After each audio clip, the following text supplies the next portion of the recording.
was 29-1. But then he also mentions, this is always Inspired. He just tells you whatever is in his mind with absolutely no filter, and I think the rest of it is very true. He's trying to win a lot of games just by playing better than the opposing mid, and you try to do that in a competitive game against a really good team, you're just going to be a weight on the team, which is, I think, how Inspired was feeling that Saint was playing the first couple weeks, where you fall behind a little bit individually.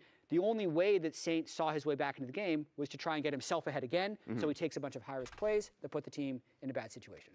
And I think it's very fair talking about that, because in the teams that he was on before, it almost felt like, I need to do well for us to win. I need to be the best. Like, even in split 1 of last year, a lot of it was like, if Saint is ahead, they will win that game. If he's not, then I mean the entirety of the map is on fire anyway. So it's like, it's a completely different situation for him to be on. And now there's a new lens of how he can use his advantage to basically roam more frequently and help the other parts of the map. That's why I go back to what Dokla told us on the desk, right? Where just that grace period, being able to scrim and practice together for a lot longer without having to play a stage game, they can kind of further mold how they want to play as a team. So, I mean, I think that is super, super important. I'm curious to hear what Saint has to say about it, and I've heard Azael is standing by to talk to Saint now. Thanks, Emily. I'm here with Saint before your matchup against Team Liquid. So last week you had an incredible series, 29-1-20.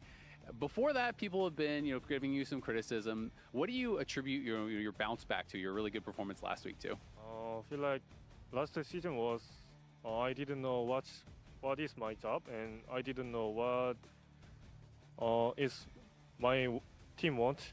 So now I realize that, and I trust each other. So that's why I come back. How have you been liking playing with LYON? Inspired talked in an interview about how you might be the best mechanical player he's ever played with. Have you enjoyed playing with Inspired? Have you enjoyed playing with LYON? Actually, I didn't know Inspired say that.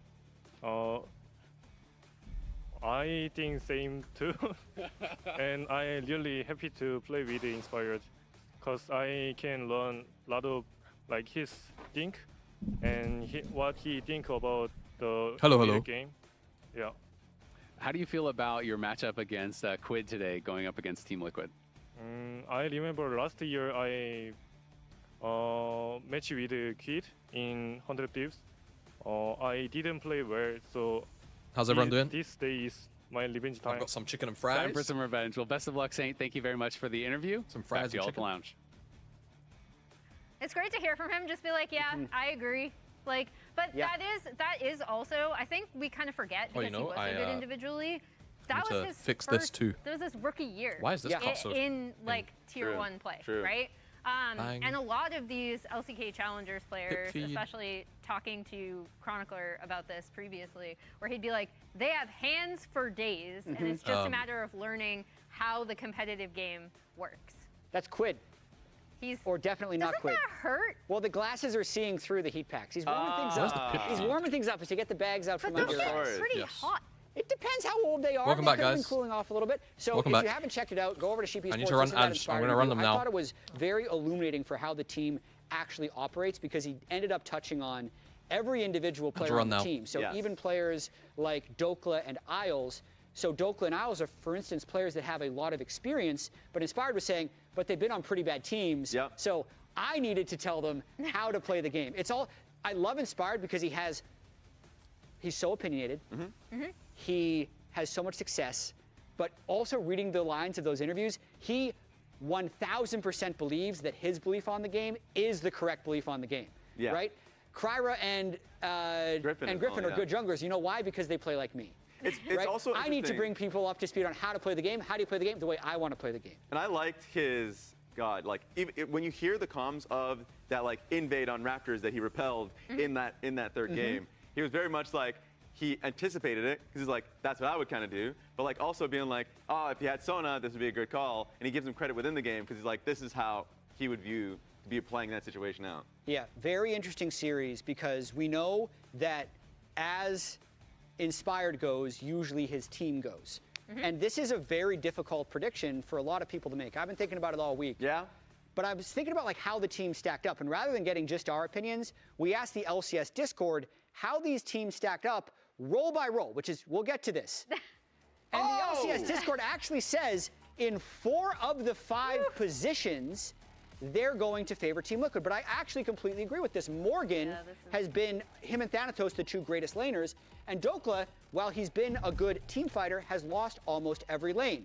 Inspired is the player of the year from last year. Understandable.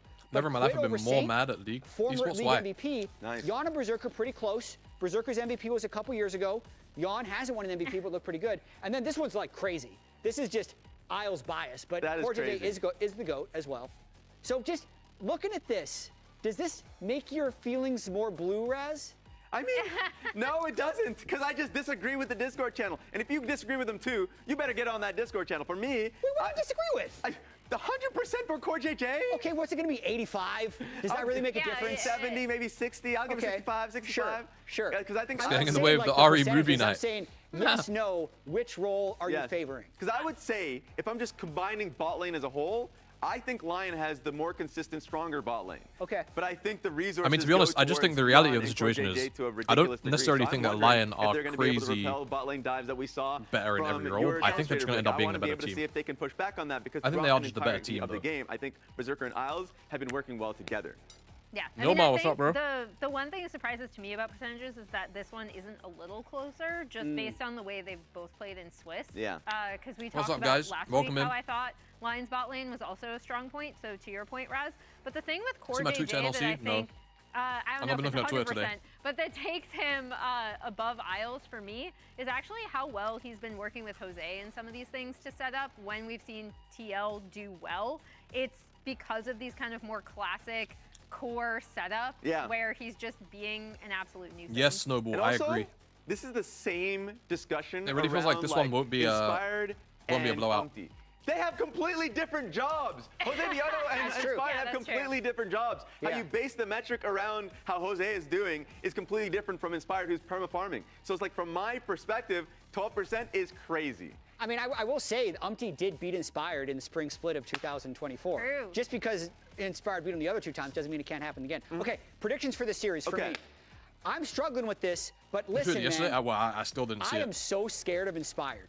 I am so scared of Inspired teams. A lot of people are. But let me tell you, if you're Inspired and you're actually playing with 3 losing lanes on a consistent basis, I think that's too much. I think Inspired... Based on the Discord channel. Listen, I think Inspired, and I agree. Okay. I agree, actually. I think in every single one of these lanes... How's RE9 though? Oh my god, RE9 has been fire. He's maybe one of the best players in the world when his lanes are winning. One of my favorite entries in the franchise, I think. Won all their lanes last and I'm year, only like 4.5, 5 hours the in. highest domestic win rate of any Tier 1 team. They go to Worlds. What happens to their lanes? I'm probably only like 3 hours in, but it's obviously a debuff of first game. Flame out. They are going to lose lanes. He's not the jungler who's going to flip the game and make a comeback play. He needs his lanes to win to drive you to victory, which is why I have to go Team Liquid, but I'm still really scared of him. 3-2. You make a strong point about losing lanes. Do you believe LYON's going to be losing lanes? Do you believe it? I don't actually, because of a point you brought up earlier. And the big difference maker to me in terms of looking at this LYON team from Swiss stage and now is Saint. So, I mean, we're going to see a little bit more highlights from Saint now, but I just thought the way that he was syncing up with the rest of the team was so much better. And I wouldn't even call it a gimmick. I actually think it's a legitimately smart win lanes. Like, this is going to be incredibly matchup. It's a legitimately smart idea. To an extent, like mechanically, from a game design perspective, it's so intelligent. I would give Quid an edge in, like, you know, individual players. It's I think so smart. Might see the map a little bit better. It just feels like last bit of RE talk, and then we'll lock in and we'll start talking about League.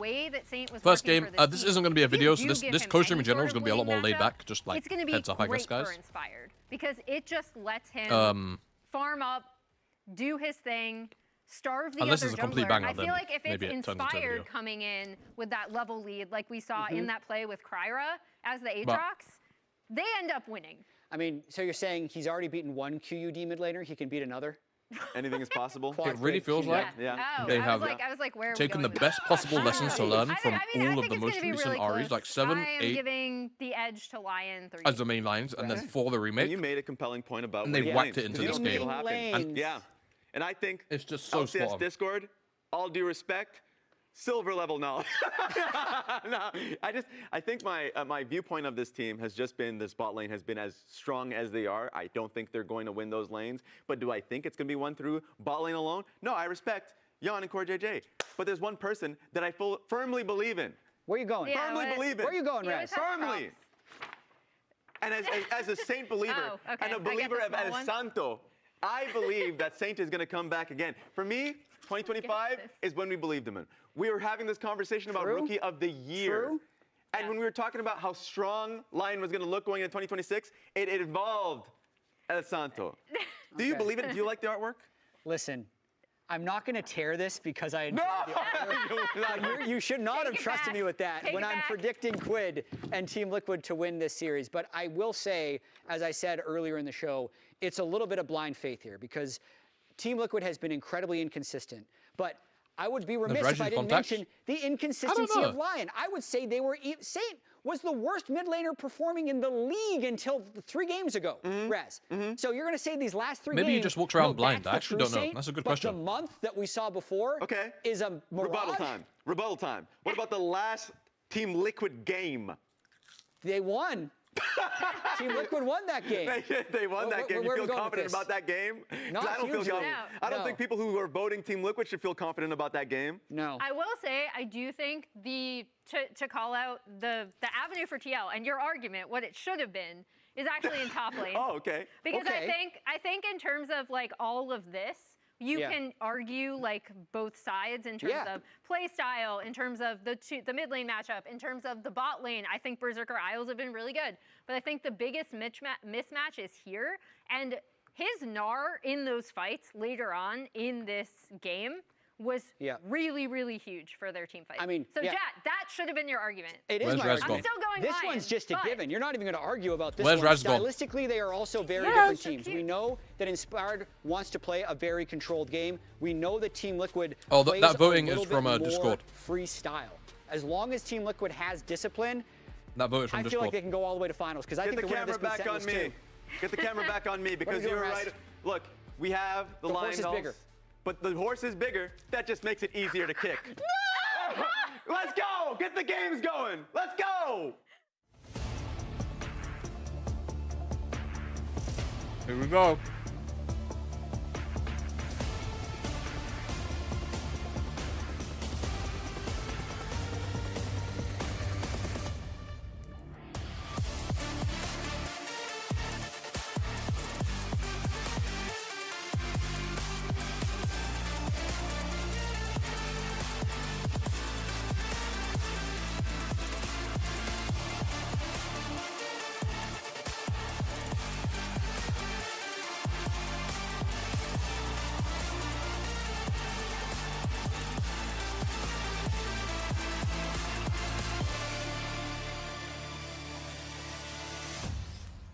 Hello and welcome to the LCS Lock-In Tournament Finals Weekend. 4 teams remain on the path to first stand, so let's meet our competitors today. Up first, LYON may have had a slow start to the season, but they continue gaining momentum. But in the organization's first ever North American playoffs, they got their work cut out for them if they want to climb even higher.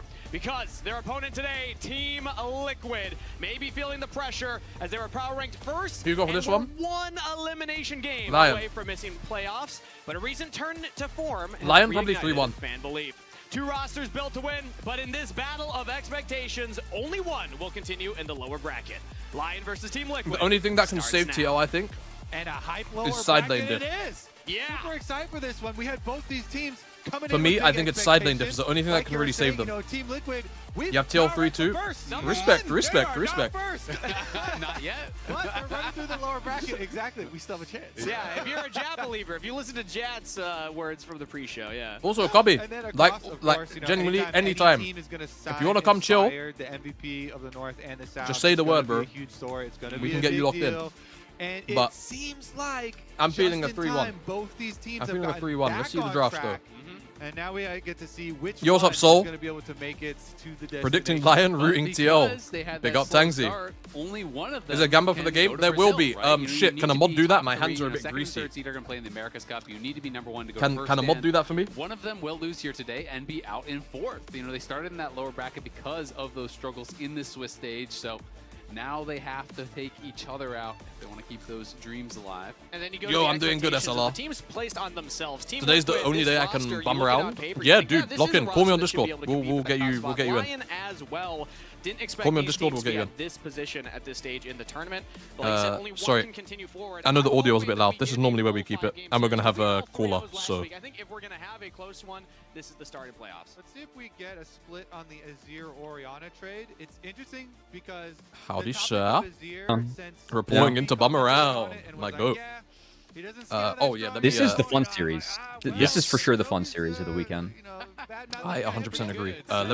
I'll give you this just so it beats the sync, unless you want to sync, but it's there if you want it. No, this is perfect. Does take priority, and we'll see. Would you rather go like Akali kill, lane or something like that? Or are you still gonna play it? TL 4th curse as old as the LCS. I do like some of the Chatmans has a point. Where you try and build like really big side lane pressure on her and trying to attack her that way. But we could just get the normal trade. Yeah. Are they gonna let them get Nocturne? I feel like Inspired is the kind of guy that he would let them. He would like split it. Nocturne is always going to be a possibility, and they're going to take it away as a denial pick. So now I'm believing. I think with Jarvan banned, you probably have to deny. Like I'm kind of down to give it if Jarvan's up, right? Because then they have two options. Yeah. Just want to have a random Nocturne in there, and then now I think they need to go Sin TL. Like good jungle yeah, matchup. I think so they too. Have Varus. Like the Nico, things like the Akali. This is slow. In there and try to play aggressive alongside it. Yeah, Nico banned like away, engage support was in here, and I think you're chilling. And I love the Orianna first pick because it almost hell, even an enchanter if it like lines up. Post this. Yeah, I'm kind of biased against Wukong right now. I just think he's too slow. And I was a big Wukong proponent, especially like Worlds. I thought he would be out of meta, and then he just ended up taking over the meta again. But I think the game's speeding up. Like his ult's a long cooldown. Yeah. This doesn't give any tells with Orianna Wukong. Very standard opening here. Going to be some very Gamba open. Thank you, Vincible. Did you mark it by game, by the way? I can't see it. I don't have the correct dock up, so I can't see when Gambas go up, etc. Game on. Okay, lovely. All good. Maybe a little biased. Oh, they took. Okay, but interesting. They took Rakan. What was his a given? Like, this engage is getting 5 minutes of mission time. Yeah, hopefully that's enough. It should be. Grand wave, grand entrance, shockwave. Nah, yeah, it's no shock. Keep trying, buddy. It's okay. We'll figure it out eventually. In your own time. I don't love Azir Nocturne. I will say that, even though I think it's a given. I'd kind of rock with a Galio 3. But you know where it's going to end up. Yeah. It's going to end into up with a trade. Into hold top. In the end, because Galio, you can even put support into Rakan IMO. Like, it's not bad. I don't think they'll ever do it. I don't think LYON's the kind of team that would do it. But you're looking more at like a carry style top lane. High key, I think that you could have taken Rumble there and made this game really weird for draft, but I like Rumble into Orianna. Yeah. Like the Rumble that Dokla obviously really likes. You can go towards Ambessa, but he has. And Dokla is like Island Boy on this team, so Rumble's a good champ for him. Because that guy is not, he gets zero resources. I know that Morgan, like Dokla, I'm not going to make a claim that he's been the best top laner by any means, but I think that a lot of fans don't realize how much shit he eats. Which definitely makes, yeah. Sometimes in football, the players like that oftentimes are, I often find they're box-to-box midfielders. Where I don't know how much you know about soccer, but oftentimes the things that people really respect in football is like goal scoring ability and ability to like create those chances to happen in the first place. And I feel like Dokla is neither one of those kind of categories of player. He just kind of exists, does it, like fulfills his role, and because he's not really the biggest cog in the machine, it's hard for people that don't really watch what he's doing to appreciate him. Yeah. And oftentimes in football, I find those are box-to-box midfielders until people start respecting what the box-to-box midfielders actually do. No, I didn't watch the LPL today. I heard it was a complete like. I heard Weibo got that shit kicked in. So the JDG result was surprising. I need to watch that series. That series I need to watch. I need to make time. But I'm so packed this weekend, bro. RE9 is out and that game is heat. I've got LCS all weekend. CB LOL from tomorrow as well. Bard serves two purposes. Like you can also attack side lanes with Nocturne, blow people's. It's a very busy weekend. Or you can protect the Zerg. Oh, Leona. Wow, Leona busy though. Like Wukong and Rakan engages with defensive. That is surprising. They don't have to go that option though. They are going the full offensive, and since really I like it against Rakan, but I feel like you don't have much setup / mercs get really appealing now for TL. Yeah. Is good setup, of course, for the Varus as well. If you can land any sort of CC from the Leona, then you're guaranteed to hit the Piercing Arrow, you're guaranteed to hit the Chains of Corruption. All of that is going to come through. And Kai'Sa is the option here for LYON. So when you're playing against something like the Nocturne, a lot of times people think, okay, I need to play something defensive. But sometimes it's better to just pair with that dive. Just go I feel like you're going to get shagged in bot lane now, though. No, like, bot lane feels really hard to play. And the ulti to try to stay safe. And the question is, can you really get a lot out of this last pick with Renekton coming through? Renekton blind, I mean, these days Dokla really will probably just gnar. The gnar as kind of that answer in topside. And so that's a good takeaway from Morgan too. A little bit more spicy, or if he's going to bring something else out. But Morgan, that's his most played. Wait, hold on. In his career. They could put Varus top. Are they about to do it? No, that'll be fucked up. Surely they won't. Leona helps a bit. Hey. Are they? Okay, big dogs. Do it for the Brown Boys. Okay. Hey, it's Varus top. Okay, beast. This is a really good draft from LYON. Yeah, it's really insane. I'm a fan. I'm gonna run ads, gang. They'll be done by the time we get into game. You don't have to worry about subbing or anything. Like, we just run them so that mid rolls don't play in annoying positions. See you once we're in game. This is a fucking crazy pivot. I love it. I love it too. I think Nocturne Leona, like, so there was a LPL Varus top that lost. I think it was from JDG actually. They threw because they had Pantheon Rise and then they had Ashe Seraphine. And I feel like it made a lot of sense because you have a pushing side and then a mid jungle that can kind of play to either side. And it kind of pseudo supports the Varus because you lack frontline, but Rise, Pantheon, Ashe Seraphine actually hold frontline pretty well to set up for you. And I feel kind of it's a very different mix-up / mixture, but I feel similarly when I look at what LYON has with Azir, Nocturne, Leona. I feel like they can create chaos that can hide the Varus, and Azir push and Nocturne Prio will really help Varus early too.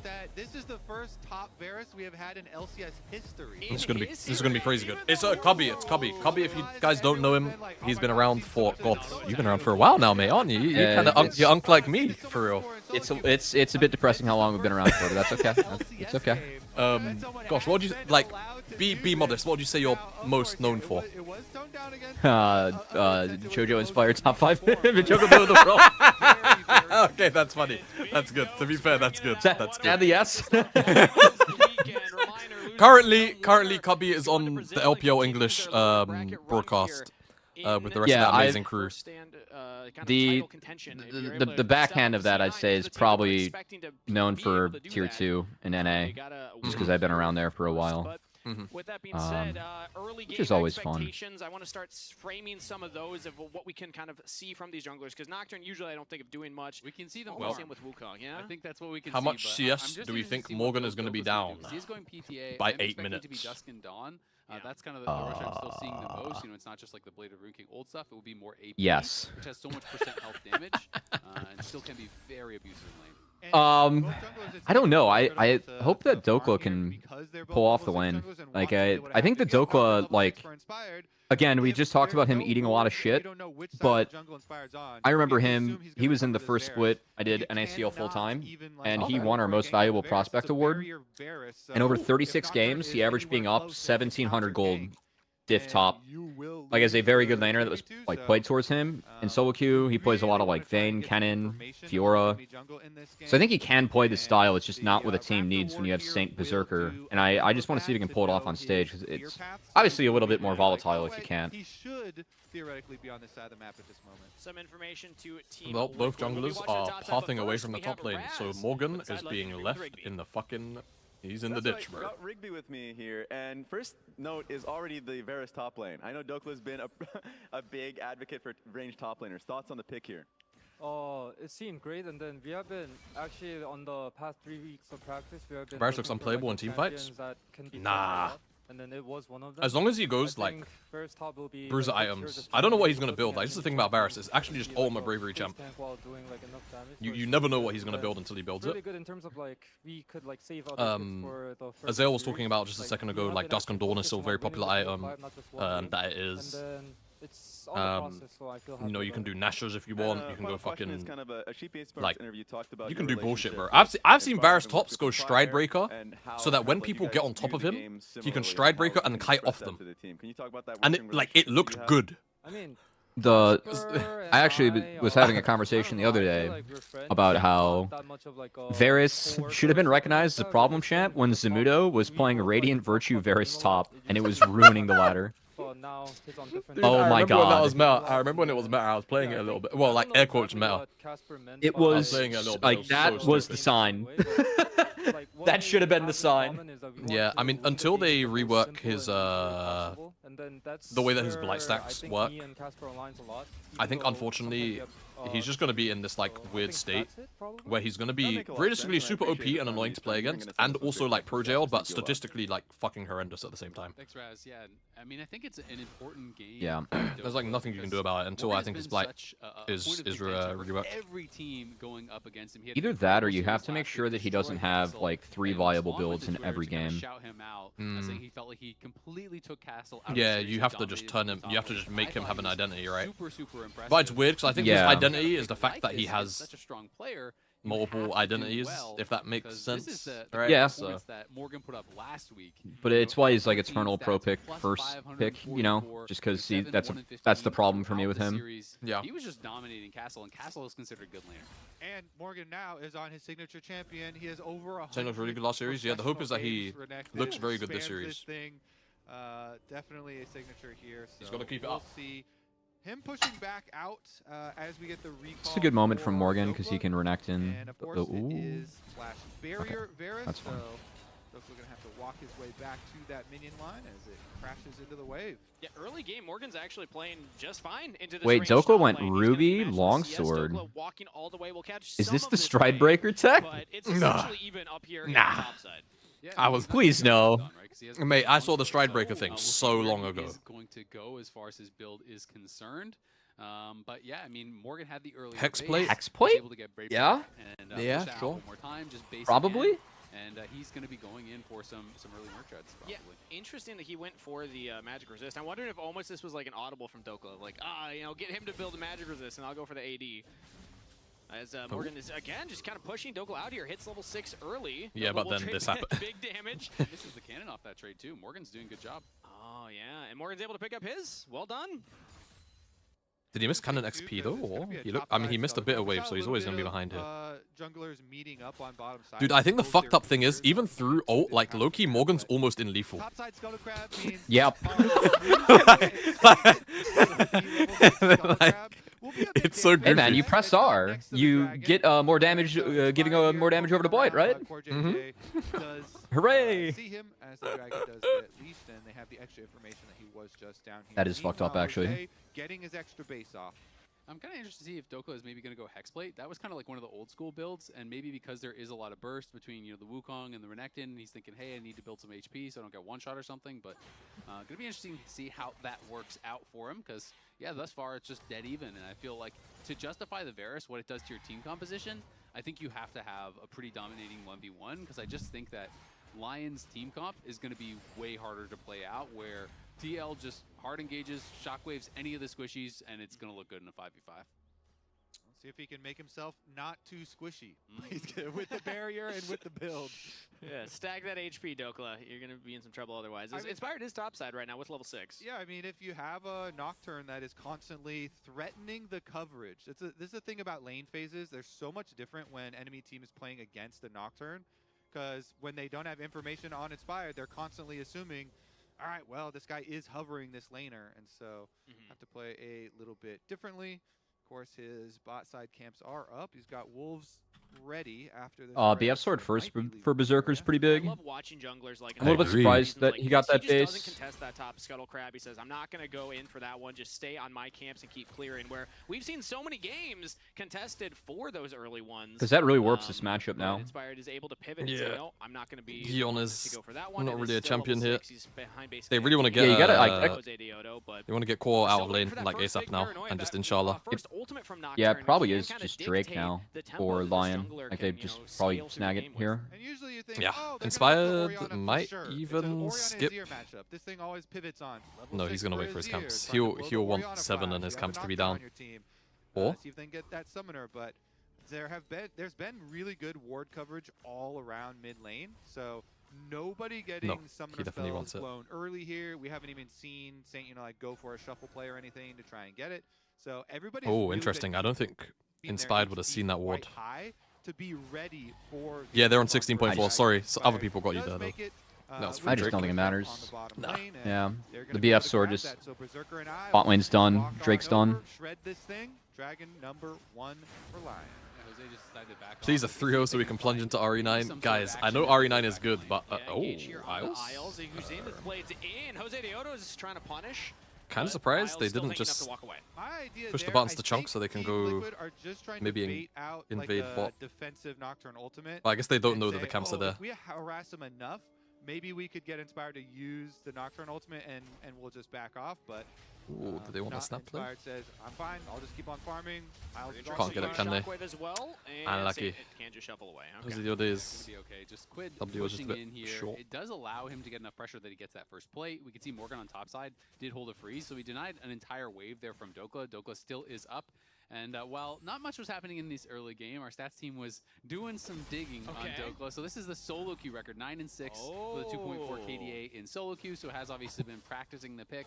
But did this guy's solo queue on LCS? Period in the LCS history in top lane. At least put the elo. Come on. Come on, dog. Let people know what elo is like this. We gotta go all the way, yeah. You just right-click forward, so you tend to dialize a ranged top laner. I will say that. Well, hey, so far he is still getting the shove in that top side. If we continue to have no more kills, wow. Okay. I'm just gonna task our That- stats team with going to look at That was quite the trade. from each of those solo queue games. The deep dive. Let me see the names. We need to know their places of birth, their favorite foods. Were there pro players? Was it Lorlo playing like, AP Bard up there or something? What was going on? I think Lorlo has played too much AP Bard, so I don't know if he's in Dokla's elo anymore. Hey, what you got against Bard, Azale? Nothing. It's got something against Lorlo's elo. That's the problem. Fair enough. It's a tough matchup for the Varus top lane, of course. He's been doing some fun ones. But Dokla is going for a very defensive build. We were highlighting, what that first item might be. Well, we know the boots. He's going for. I think Inspire just has to rip a point out. He's like, if you go Hexblade first in this matchup, you just have to fight Wukong before he gets Triforce. It's kind of like, to me, it's the old school style. Generally when it first popped up a lot, people had been doing this. We had been seeing, some even came out in LEC. I'm curious if he just goes bot. Like, Masquerade Power Spike. We have one experimental hex plate here for Inspired. The Nocturne has ultimate. That's a flash. Well, okay, he's going mid. He's going mid. Yeah. I won the ult. Wait, well, hold on. Lyon's off HP. So Quid knows Inspired is close. Guys, what are we pack watching? To capitalize on that. Wait, what? Oh my god, what emote did you? What emote is? I need to open Twitch. What has just been added? On the Orianna to expose a possible area to attack. Oh, okay. To be fair, that is a pretty goated emote. All right, fair enough. Morgan again gets the stun here onto Dokla, and Chain of Corruption. Yeah, I mean, if he didn't flash that. Oh my god, does he just get the flash for the? No, he's just dead. Blood solo kill. Yeah. Big Doke showing up. Top Varus! Top Varus in the LCS and first blood. It's 11 minutes into the game, but he gets it. Nicely done there. And you see the power of Varus's base kit. Just annihilating health stackers is so easy for this champion. And I do love the rush on tier 2 boots. Plated steel caps, so you can just stand there and shoot and don't have to be too scared. Uses a flash to follow, and that means Team Liquid actually will slip in for God, that champ's such a fucking abomination. During the reset, oftentimes even when top laners do get solo kills like that. No, it's really healthy actually. Push out the wave after I don't know what I don't know what you're talking about. They've swapped LYON up to the top side. Can't even get through the half the sentence with a straight face. Don't feel like it's too big of an issue. Yeah, it should be able to complete here pretty quickly. All right, so how did he? Yeah, because we came up here when he was like already kind of chunked slash. What happened? And yeah, just the base damages are so high. I mean, Morgan was trying to go in for an early trade. He tried to slice and dice through Dokla, but Dokla hit him with the piercing arrow even as he went behind. And it was also a trade into bone plating, so the trade went pretty bad. He didn't dodge. He queued on the field. And then he realized, oh crap, I gotta flash out. But at that point, there's just no That's getting out. not the difference, but it doesn't help. Plating, plated steel caps, and he also didn't even have to use his barrier. So. That was not close. Yeah, that hurts. Lock in, Morgan. Lock in. It's fine. It's fine. Yeah, I mean, hey, great start for Dokla, though. I mean, that's what was exciting about the draft going into it. I thought it was going to be mostly Inspired making plays to that top side, but Dokla didn't even need the Nocturne ult behind him. He was just able to get the damage himself. Yeah. Sometimes you just have to, stand there and fight when enemies try and make a play on you. I am a bit surprised that Jose is at the CS he's at right now. Had to flash the ultimate, but he's been farming like a... and pops his like a motherfucker. That's true. He has. I just think that in the current game, like, that probably should not have been allowed in this draft. No, not at all. Efficiently use your passive. I mean, this is one where I'm kind of curious to go back and see how this panned out. I mean, I think he's just been clearing top to bottom for 12 minutes. Yeah. You gotta pop the blade. You gotta hit your E. That one's a tough one. Sometimes they're wiggling around. They're trying to slice behind you. And I mean, LYON are the kind of team that they'll just now that they're like not bad. It seems like they will just play the Inspired book, where it's like if they can win the game without champion interaction, they'll do it. Currently, though, we see the second dragon stacked up now by LYON. So not only like this is part how they kind of part of how they kind of beat Fly to a degree. It's like they just played the game, and it's like if Fly came in to contest them, they would just murder them. Inspired always preaches about. This is one of the big If improvements not, we've seen then they're chilling. Oh, never mind. Dokla's under There you attack. go. Here's play. No flash. Right now. Jose Deo gets Should be dead. Even through barrier. Nice. Good find. But there's no escape. Shut down. I like gold under the Kong too, always. I think when you have Wukong at the team, you should give him everything. Yeah. I think they actually tried to give it to Morgan, but I think Red Buff took it, by the way. Yeah. Funnily enough.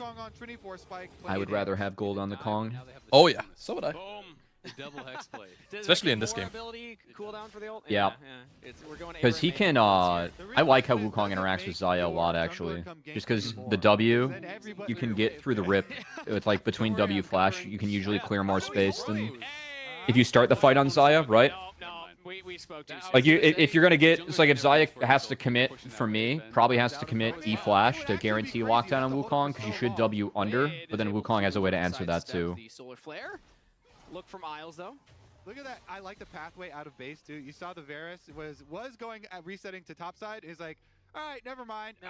I guess we are swapping. I'm going down bottom side now. Currently, and that turret plate actually goes into the dirt. Yeah, they lost one top side as well. A number of plates have actually just died to the minions, so they missed out on that gold on a couple different instances.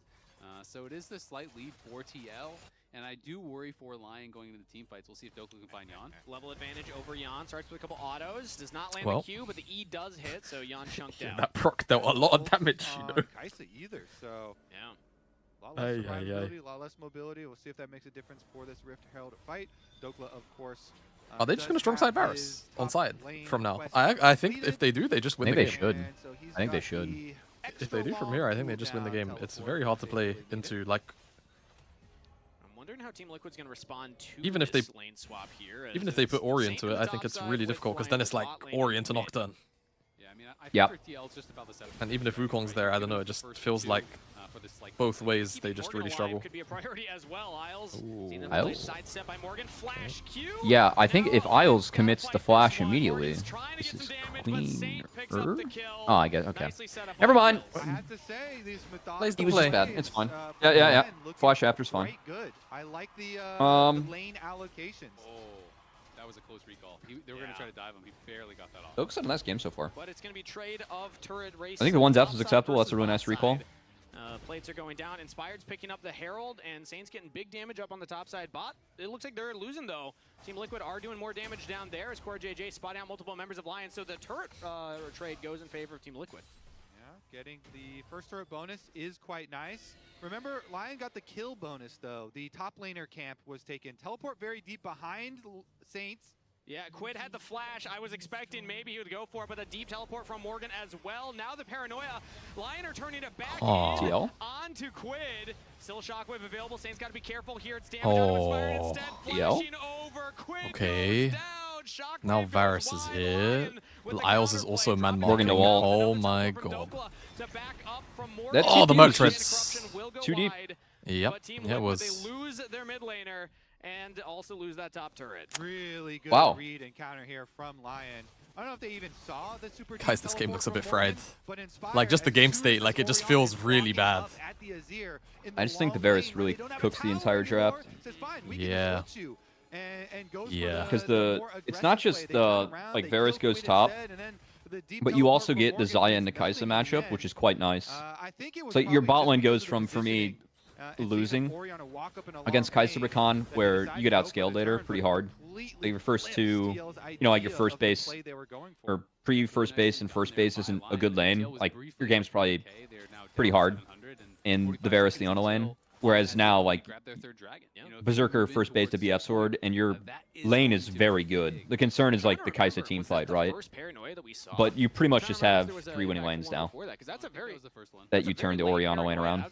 So it's just a hard game. So Inspire just holding that for the opportune moment, and he'll have it up again for this Dragon fight because of that experimental Hexblade. 2 dragons as well. Very big advantage here. I mean, even if they get, like, here's my problem. Even if they get set up, like, they have Varus on top right now. Their lane assignment makes me feel like they are just not going to play for it, and they're actually going to look for gold somewhere. Yeah.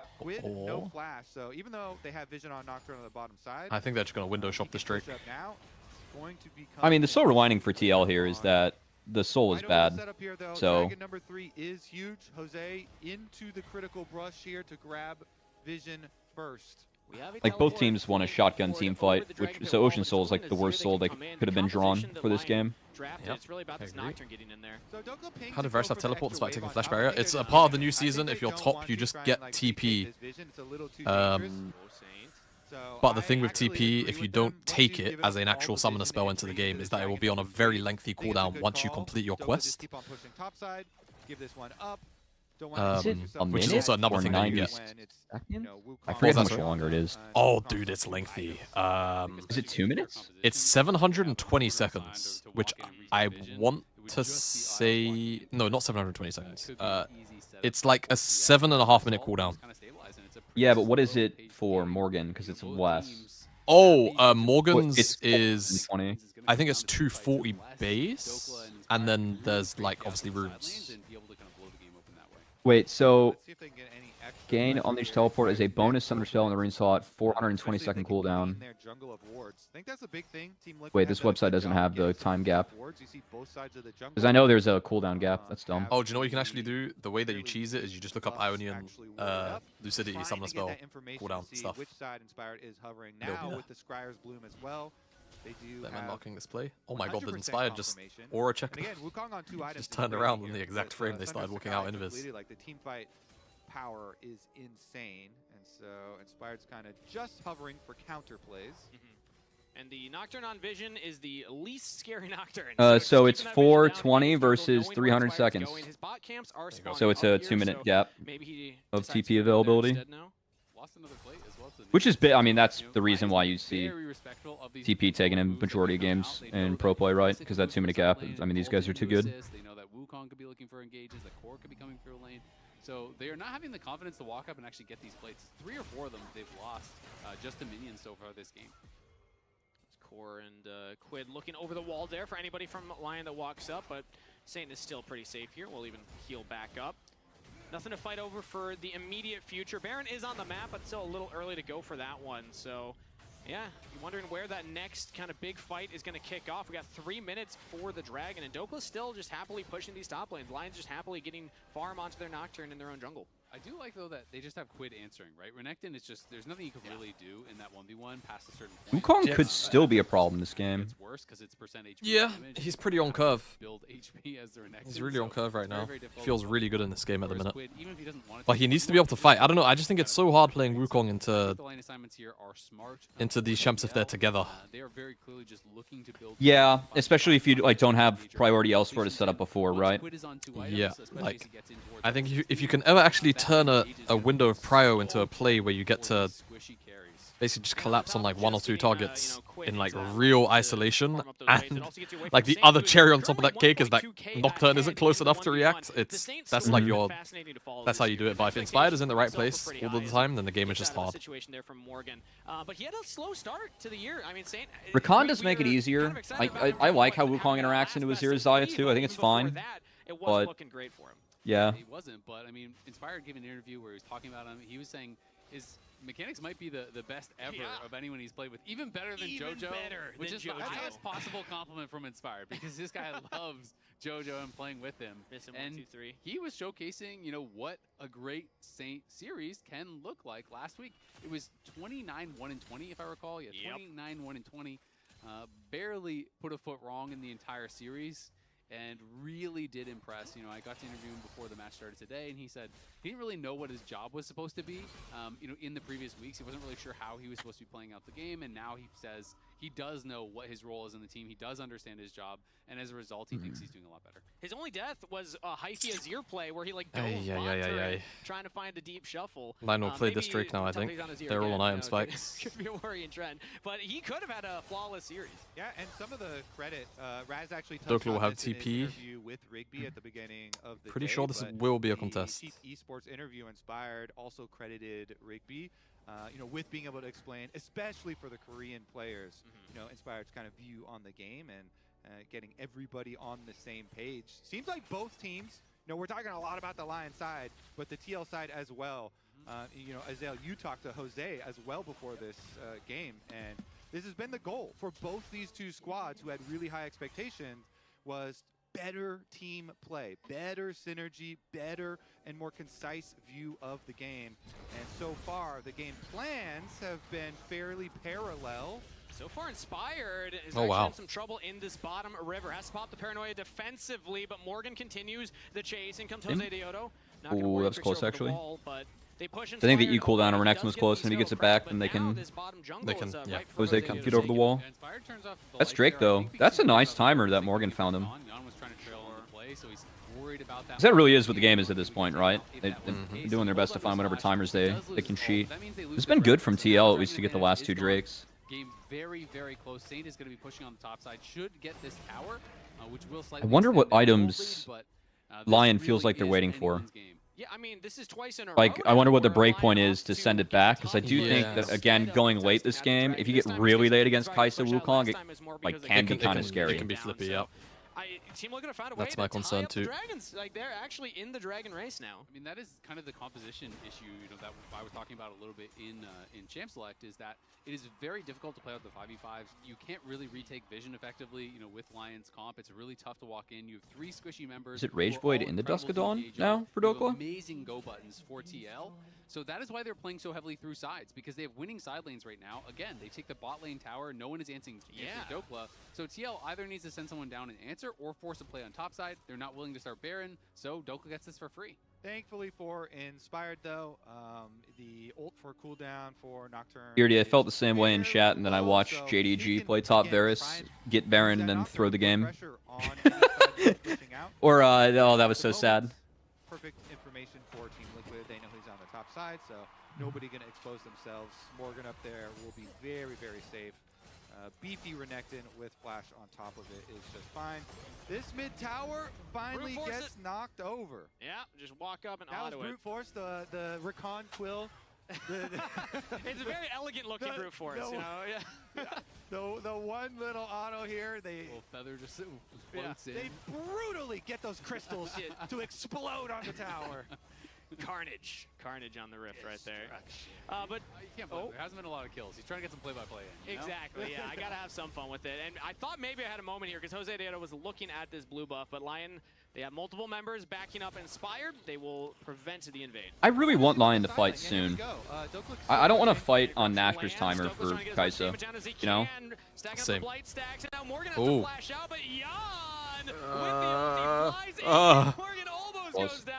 Good save by Core and LYON. It's well played. That's a good shift from TL because they had bought in, so it kind of opened that up. I don't think the Dokla can play that way, like wave in hindsight, you know? Nope. Even use his flash, almost took down Morgan. Well, now the game's getting weird and awkward. Now the game's getting weird and awkward. I'm really surprised they didn't fight 4th Drake. I am too. Oh my god. Okay, LYON didn't go Nashor's, he went Dusk and Dawn. I mean, I think this Kai'Sa's really big. Good. Yeah. Yeah, it is good. This Kai'Sa's big now. They did like this stat with like a couple of AP/mixed champs, and their win rates with and without Dusk and Dawn. And Kai'Sa's, I think, jumped. The height is like a 3% difference or something silly. On like 3rd slot. It's so OP. Early game, getting those first turrets, you can do it with this composition, but as you go further in these lanes, it can get harder and harder against the Kai'Sa. Okay, so Dokla does have his long cooldown top lane teleports ready for this as well. How to use this barrier, of course, for extra. Yeah, because now we're in the world too where like Kai'Sa W poke, especially after next item, is better than the poke that LYON's be putting out. Because their poke's pretty non-existent with the Varus build. Yep. Yeah, I don't know what happened this game. For like again, I kind of need to cycle back and see. They just slowed it down. What happened. There's really not much to say. Like they genuinely just slowed it down. They stopped being proactive. Like and kind of like putting pressure on TL. Like they didn't really get gold when they gave up either Drake. And obviously the last Drake it was just a good find from Morgan, but the 3rd Drake didn't even really get any gold off the map either. So it's just really awkward in general. This game's been so quiet that both ADs are still sitting on the team fight tonic, or like the damage tonic. Nocturne serve similar functions. If anybody's out of position, if anybody's it's kind of funny. Oh yeah, you're right actually. You can just jump on them. And now Inspired is very far forward. Has to flash back towards safety of Dokla. The rest of the team comes in here. Isles with the lockdown. Morgan's dead. Morgan. Berserker's free firing. Course trying to lock out him actually. Down. First of all, Team Liquid still alive for now. Yon's getting damage on the same. Oh, Berserker. Quid Shockwave was. I didn't see it. Played around nicely. Ooh. Yeah, it was flashed by Berserker and then I think spell shielded. Ooh, Morgan knows his limits so well. He uses his whole health bar, plays on the edge, barely escapes. Still I thought Morgan was dead for sure. They take down Wukong. You know, the attempted Wukong ult as they were trying to burn down Inspired gets burned really early on, and so it's support for jungler trade. Don't see how TL deals with Azir. Oh, wait a second. I think Wukong, Rakan can kind of deal with Azir, but again, you need to set up for that. And TL doesn't. I mean, they've been finding more setups. And the earlier respawn timer for supports as okay, well, they get the streak. I mean, I like this from TL too. I think it's their only play. Yeah. Morgan's just going to TP up towards top. I'm down with the Morgan TP. They do end up having to give this. This does mean LYON moves this whole point. Inspired, I thought he was going to get picked there because he used his spell shield as he saw the voice seeker coming through, and then just the early flash immediately as soon as he saw really? They're going for Morgan? Lights, you know, denying that possibility of the engagement. Yeah, this play's not there at all. Meant that it gave them time to respond. Like, that could have been devastating if he didn't react so quickly. Yeah, and it gave a lot of time under the cover of darkness to allow Berserker hold on. Killer Instinct on to Berserker. Still has the ultimate available. Will pop at Paranoia as well to back up the AD. How was the Rakan rooted? I didn't see the E. Yeah. I had to look that on my phone, unfortunately. I guess he E'd, so like on the way in, he found the root. That's well played. Because it guarantees he doesn't get charmed, right? Saint all alone currently. The rest of LYON now linking up with him. Dokla's getting some damage in over the wall as they're waiting for Berserker to get all the way from base. No AD carry still for LYON. They're trying to delay this one. Big damage from Dokla and onto Morgan. They got him. Varus with a kill. Oh, big sweep back as well from Saint. Quid's the only one that's going to get out of this 100%. Yeah. Cole's going to get run down. It was kind of a ballsy call from TL just because when Kai'Sa doesn't have conditions.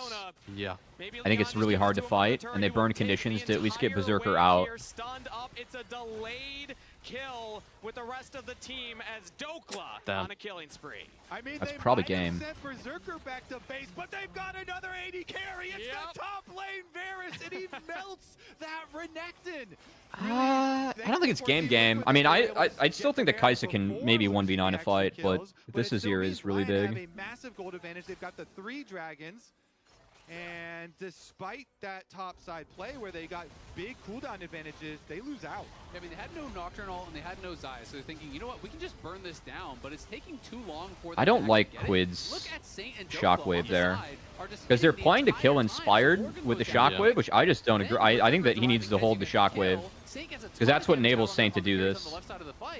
And as a result, sure, you got it, but you're starting the fight out 4v5 with no cooldowns, so there's just no way they can actually fight after that, and I think they just overplayed their hand.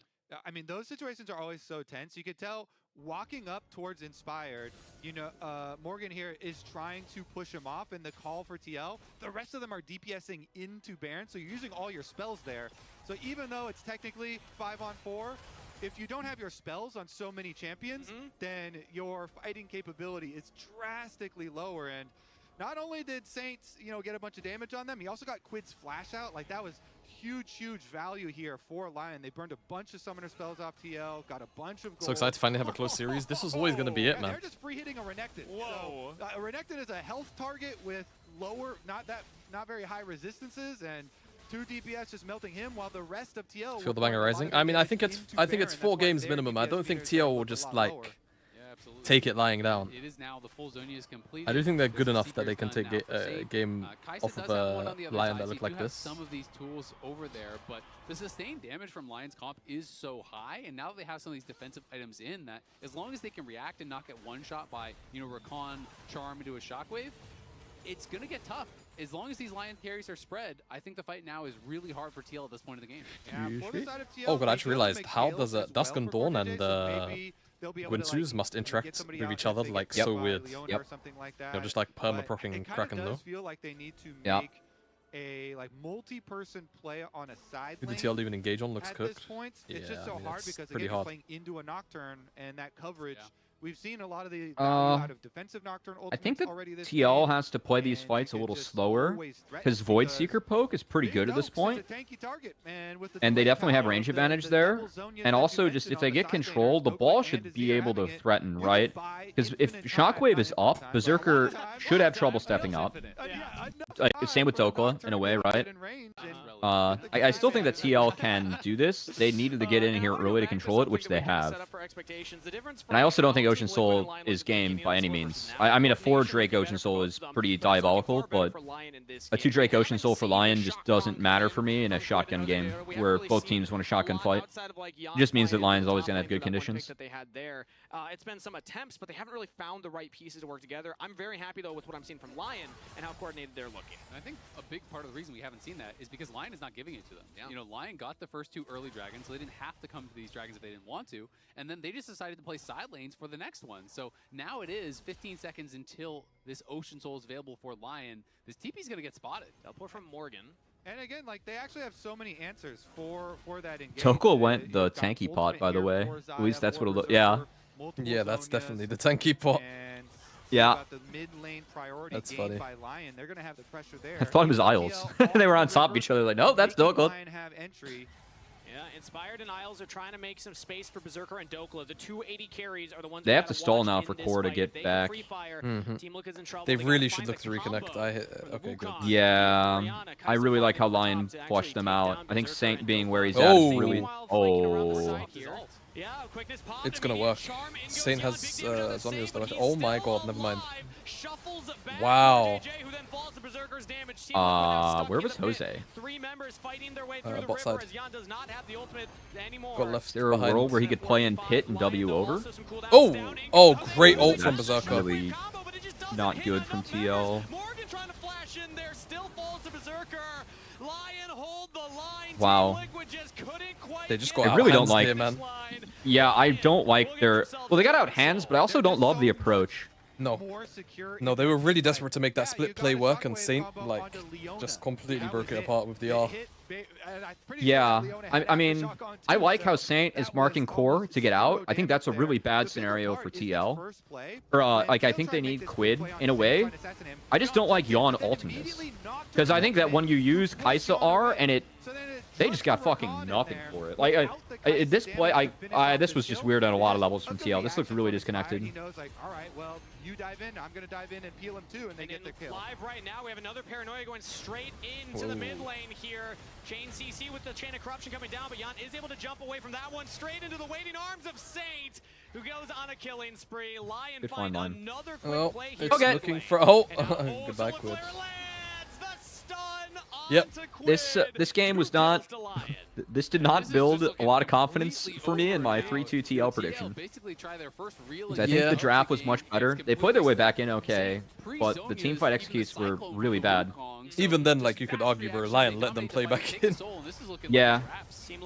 I just, like, I don't know, I wasn't really sold that Saint Inspired would gap Jose Quid, like, as big as some other people thought, and game one, that was, they gapped him as big as other people thought. Turrets fall, ace to LYON, and a game 1 victory. Damn. I'm a big fan of those good stuff. White flag emotes for the ace for your team too going up, by the way. That really all right. That's some emotional damage to them on top of it at the end. But in the waiting game, is it just I don't want to be that guy, but there's a trend going on. There's a trend going on in LCS playoffs, and oh, please no. I don't think this is a 3-0. No, I don't think it is either. TL's good enough to get a game for sure. Well, they're good enough to get a game, but winning 3 of the next 4 personally. Will they get a game? Raz, how about you? Only ranged top laners from here on out. Fair enough. Yeah. From here on out. Spam chat to say who your players of the game is. I'll tell you who got really fed and is going to be my player of the game, and it's through the power of the Nocturne, but it's Nocturne not using his ultimate. So I'm going to do a bunch of really fast replays. Check the difference of the way Quid needs to farm versus the way that Saint is allowed to farm. If Quid ever wants to push a lane deep, the reason I have the minimap blown up is because he needs to bring the whole team. But if his whole team isn't with him, he needs to play extremely conservatively. He needs to catch waves at his turret. Pushing up that far is already a little dicey. Now he needs to wait for them to bring the team over to him again, right? But look at where Saint is actually able to farm. I appreciate a good post-game segment. 1v1 against the Renekton, and then he also gets all this free time. I know we're kind of zooming through gameplay, but this is actually an interesting point that I think a lot of people at home would recognize, like what happens with Nocturne in the game, like the soft impact that Nocturne has, you know? All this is because the thing that really flips Orianna versus Azir side lane matchups is the jungler and the Nocturne's ability to join with ultimate. So if you fast forward all the way until this last fight, Saint ended up being, with 1 kill, 0 deaths, 2 assists, 2,000 gold ahead of the Orianna, and basically a full item up. So he's got death cap. You think Yawn's been mid this year? I think Yawn's been fine. I just don't like TL as a team. Yawn's afraid to commit deeper to get another passive proc. Like the last series of TL getting here for me was Core JJ and Yawn diff pretty heavily. Want to call out how well Saint played this. Didn't use his Zonias in the initial engage, so he has it for the re-engage from Jose. Stops himself from getting one shot. And then, as you mentioned, Raz, Varus, Azir, Xayah into Renekton and Wukong trying to walk in them is not a fair fight. Yeah. Really well played, slow game by LYON. And I want to see the PGB for this game. Absolutely. Simply because, yeah, if it's possible, I want to see it. Because, yes, just like from the perspective of the Renekton having to walk in to those 3 champions, especially in that topside fight where it was like a flashless Renekton, cannot play. And just look at that. Big Dokes with the ranged top lane. Most of that was solo against the Renekton. If we look at damage on kills, it's actually not bad. It's actually not bad. Yeah, so champ damage, my goodness. Anything else you want to take away? I mean, that's all I needed to hit. All right, we got to do player of the game. Let's check out the poll results. It's a tie. So the fans decided again. I voted for Saint. I imagine Inspired or Dokla got some votes because Dokla did some insane plays in the top lane. Oh! Okay, who was the tie between? It was between Dokla and Saint. Okay, Dokla wins player of the game. The biggest mismatch that we I would like for this Varus champ to not exist for Split 2. It would be cool if they just nuked it. I agree. I mean, you know, I'm of the mindset. I'm glad that the fans broke that because that's a good storyline. They need to just not care credit to Dokla, who about I feel like he's been trying to do these for forever. Play range tops. I think they care too much. I know, like cynically, I think I know why they care, but I really think they need to care less. What do you mean by pro, Joe? Like champs that just have to be put in pro? Yeah, like champs that are just really good in pro, but like are kind of realistically, statistically, and also just even handling sometimes, like just poor, like outside of pro. Okay. Like I think there's very few. I think there's very few champs. The perfect example. Yeah, Rumble right now is like a really good example. Like statistically, Rumble is not that good. If you're really good at Rumble, then obviously in solo queue you're gonna like, you know, you're just gonna do your thing, right? But he's not. Even then, like I wouldn't really say that Rumble is like a particularly good solo queue champ, you know? Not even because of statistics. I just personally, I just don't think he's that good unless you're exceptionally good yourself. You know, like you understand how to snowball your lane dynamics dominant. and like you know, you have to be very good to be dominant. Another good example is Cassante, right? Like even now, like Cassante IMO, still pretty high up on the totem pole in pro, right? Not as pro gel to say, let's say Varus or like historical Azir Rise. But still pretty up there, whereas in solo queue, pretty piss, you know, just kind of whatever. So yeah, I just think they need to be willing to nerf these champs and then find ways that, find buffs, like find levers that don't make them like these fucking disturbingly powerful champs in pro. And I think they need to start talking to One Tricks way more than they consult. And I think that who they pick, if the LCS experience is anything to go by, they really need to pick who they talk to a lot more meticulously. Yeah. I know they talked to APA. I guess I'll say this is the C9 stream. They talked to APA about ASOL and the rework. That's good. Because they pretty much told them that like we think with ASOL, it's either the dash or the stars had to go. Yeah. And they decided to make the stars go because it was just not like it was like, unique, but it was just too finicky, and I loved it. Yeah, I agree. Like I loved it too, but it was just so specific and unique to him. Like I don't know. It's of the level of like Gangplank barrels, except it's really hard to put a balancing lever on the stars IMO. Whereas I think it's really easy to do it on the barrels. As an example, like that's the tier of game design that I put ASOL in. I think player-wise, like from a player lens, he demanded such a unique skill set for the champion that I just thought was so cool. Like how you moved with the move speed changes, with like you gain move speed going in the same direction, and then playing around with the stars and like positioning to maximize that damage. It's like how they rotated even. Like watching APA play that champion was so fun versus everyone else because he was so much better. I know they talk about ASOL now. No. Yeah. Old ASOL watching APA play that champ was like, it was a fucking experience. He was a demon on it. It was a fucking experience, yeah. Yeah. But like there's loads of champs like that, bro. I think they just like, just to use the Alawi example, right? When they made the changes that they made, I think one thing that they really grossly misestimated was what actually the underlying, like what made E powerful, especially in higher elo, and it's a jarringly annoying, poor choice of words, but like it's incredibly jarring because statistically they technically achieve the goals that they set out to achieve, but in terms of actually playing the champion, and this wasn't like a sense of, oh, you know, I'm being a crybaby, I'm used to playing this champ the way it's been for like the last 7 years or whatever it was. No, like it just handled a lot worse, and it looked like 10x more boring to play versus. And one of the things with the E that they just seemingly didn't understand is like the tempo loss that you would inflict if they were made a vessel, right? So at least for me, it wasn't about shifting around the power budget, right? Per se. And I said this in the video that I made because I did the math wrong, right? I thought what they did was they buffed the Q damage via the passive increased damage.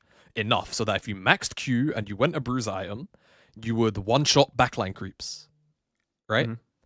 And at least then, if you do that, that actually makes up for the tempo loss to a degree. Like once you hit level 9. They didn't do that. It still took till like level 11, level 12 almost, even in some instances, or just going more damage post Sterak, sorry, not Sterax, post Black Cleaver or Sundered Sky, and the E was ruined. So you didn't actually get any tempo back anywhere. The E is like horrible to play versus now because it's boring, not because it's like it's less annoying, but it's now boring, right? Yeah. And my suggestion always was, and my compromise to a degree was, hey, if the Qmax thing at least gives you the ability to have access to one-shot caster creeps at level 9, then I think you can make up, like, that's pushing power and time that, like, you know, higher elo Alawi players are going to make use of. And I think that would probably meaningfully, to a degree, pump her win rate higher. Because her attack speed is so low that if you think about it, if you queue a regular minion wave and the casters are all left on 1 HP, it's going to take you almost 3 seconds to kill those 3 minions because your attack speed is just that low. Even if you auto attack reset your W. So yeah, that's all they had to do, and they left her without the damage to do that until last patch. From patch 15.18 to last patch. That's all they had to do. For Alawi? Yeah, that's all they had to do was just, like, quite literally bump the passive damage, base damage up. No scaling, no, like, you know, weird shit. Well, and bro, I get the patch history up now. So what patch are you looking at? I think it's 16.3. Prophet of the Elder God, it went from like 9 to 181 scaling to 9 to 200 scaling? Something like this?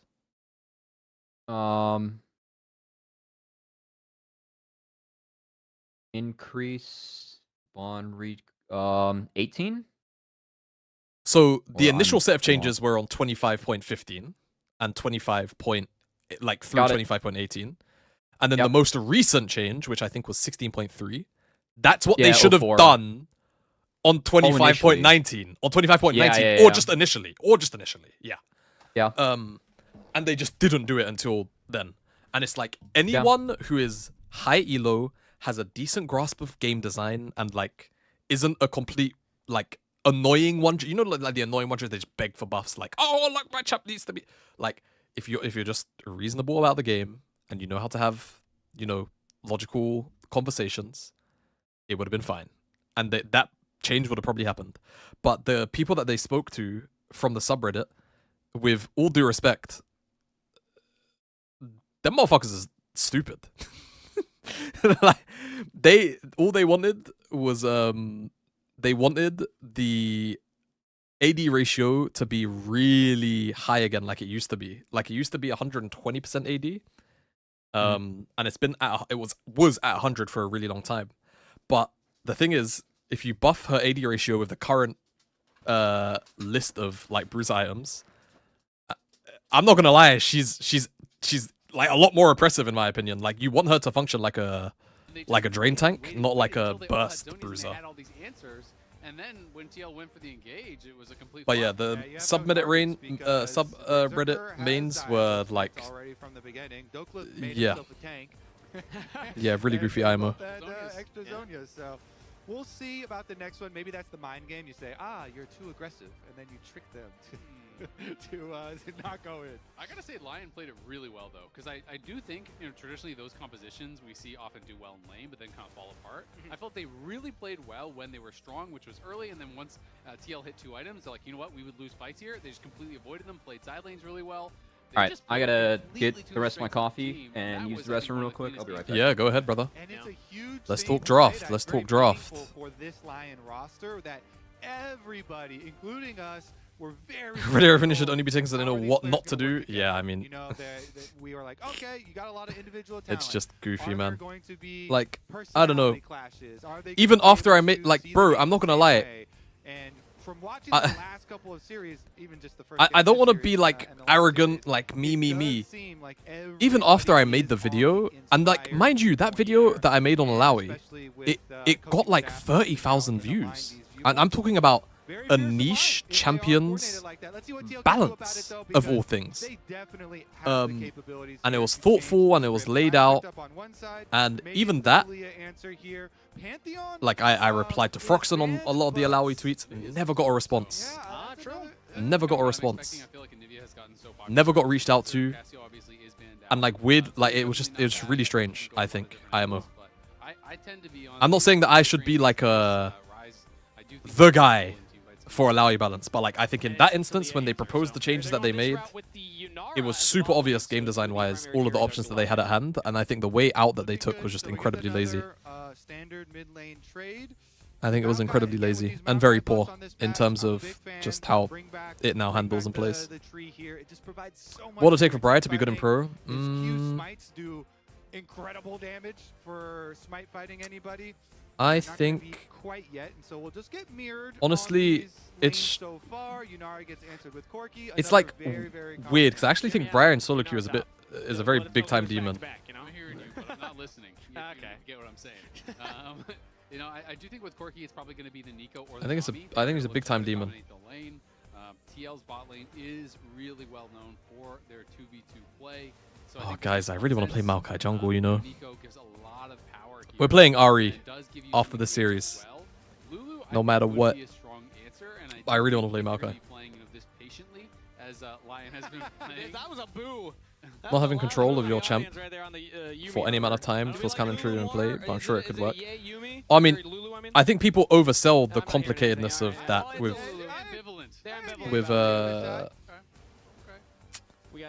Briar. Like, it does not take a lot to learn how that champ works. Into this kind of lane dominant Nico Corki. Yeah, I mean, you kind of expect to get pushed in. Obviously, you do have really good extended trades. Well, winning bot lane for TL. If you can get the passive stacked up, but Corki and Nico are not going to give that to you. They're just going to look to try to poke and prod and push you in, harass you, and try to bully you in this 2v2. So welcome back, sir. Junglers are dropping down. Like Xin is still very prominent. And this guy's the GOAT, by the way. He brings his license plate to him to the studio like consistently. I've met him multiple times. Really? A nice answer. Yeah, he's a really nice guy. Additionally, plus it can open up your blind tank that I'm expecting Dokla is going to have to blind the tank this time because Team Liquid will save their red side counter pick for Morgan. So Trundle ban is good.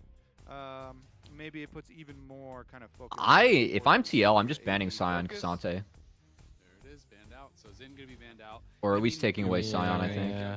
I've mentioned this before, but it's Ban unless one, you take want the to other. pick Sion yourself. Yeah. Ban one, take the other. Just accept the other like Rumble side, which props happens. Well, to be fair. Yeah, no, I mean, it's probably what they're doing with the Trundle ban anyway. Yeah. AD jungle picks all have been banned out, so that pool is getting thinned quite a bit. I love LYON first 3, and it's the most bog stat. Oh, they want Maokai. They want Maokai. I am a big Maokai fan. They want Now with this Maokai. Silas ban, I almost feel like if Team Liquid are forced to go for the Malphite ban themselves, because if you give that up, No, you don't have TL, don't get baited. Ban Malphite. Ban Maokai, sorry. Don't ban Malphite. Don't ban Malphite. Ban Maokai. Ban Maokai. Maokai. Ban Maokai. Not Malphite.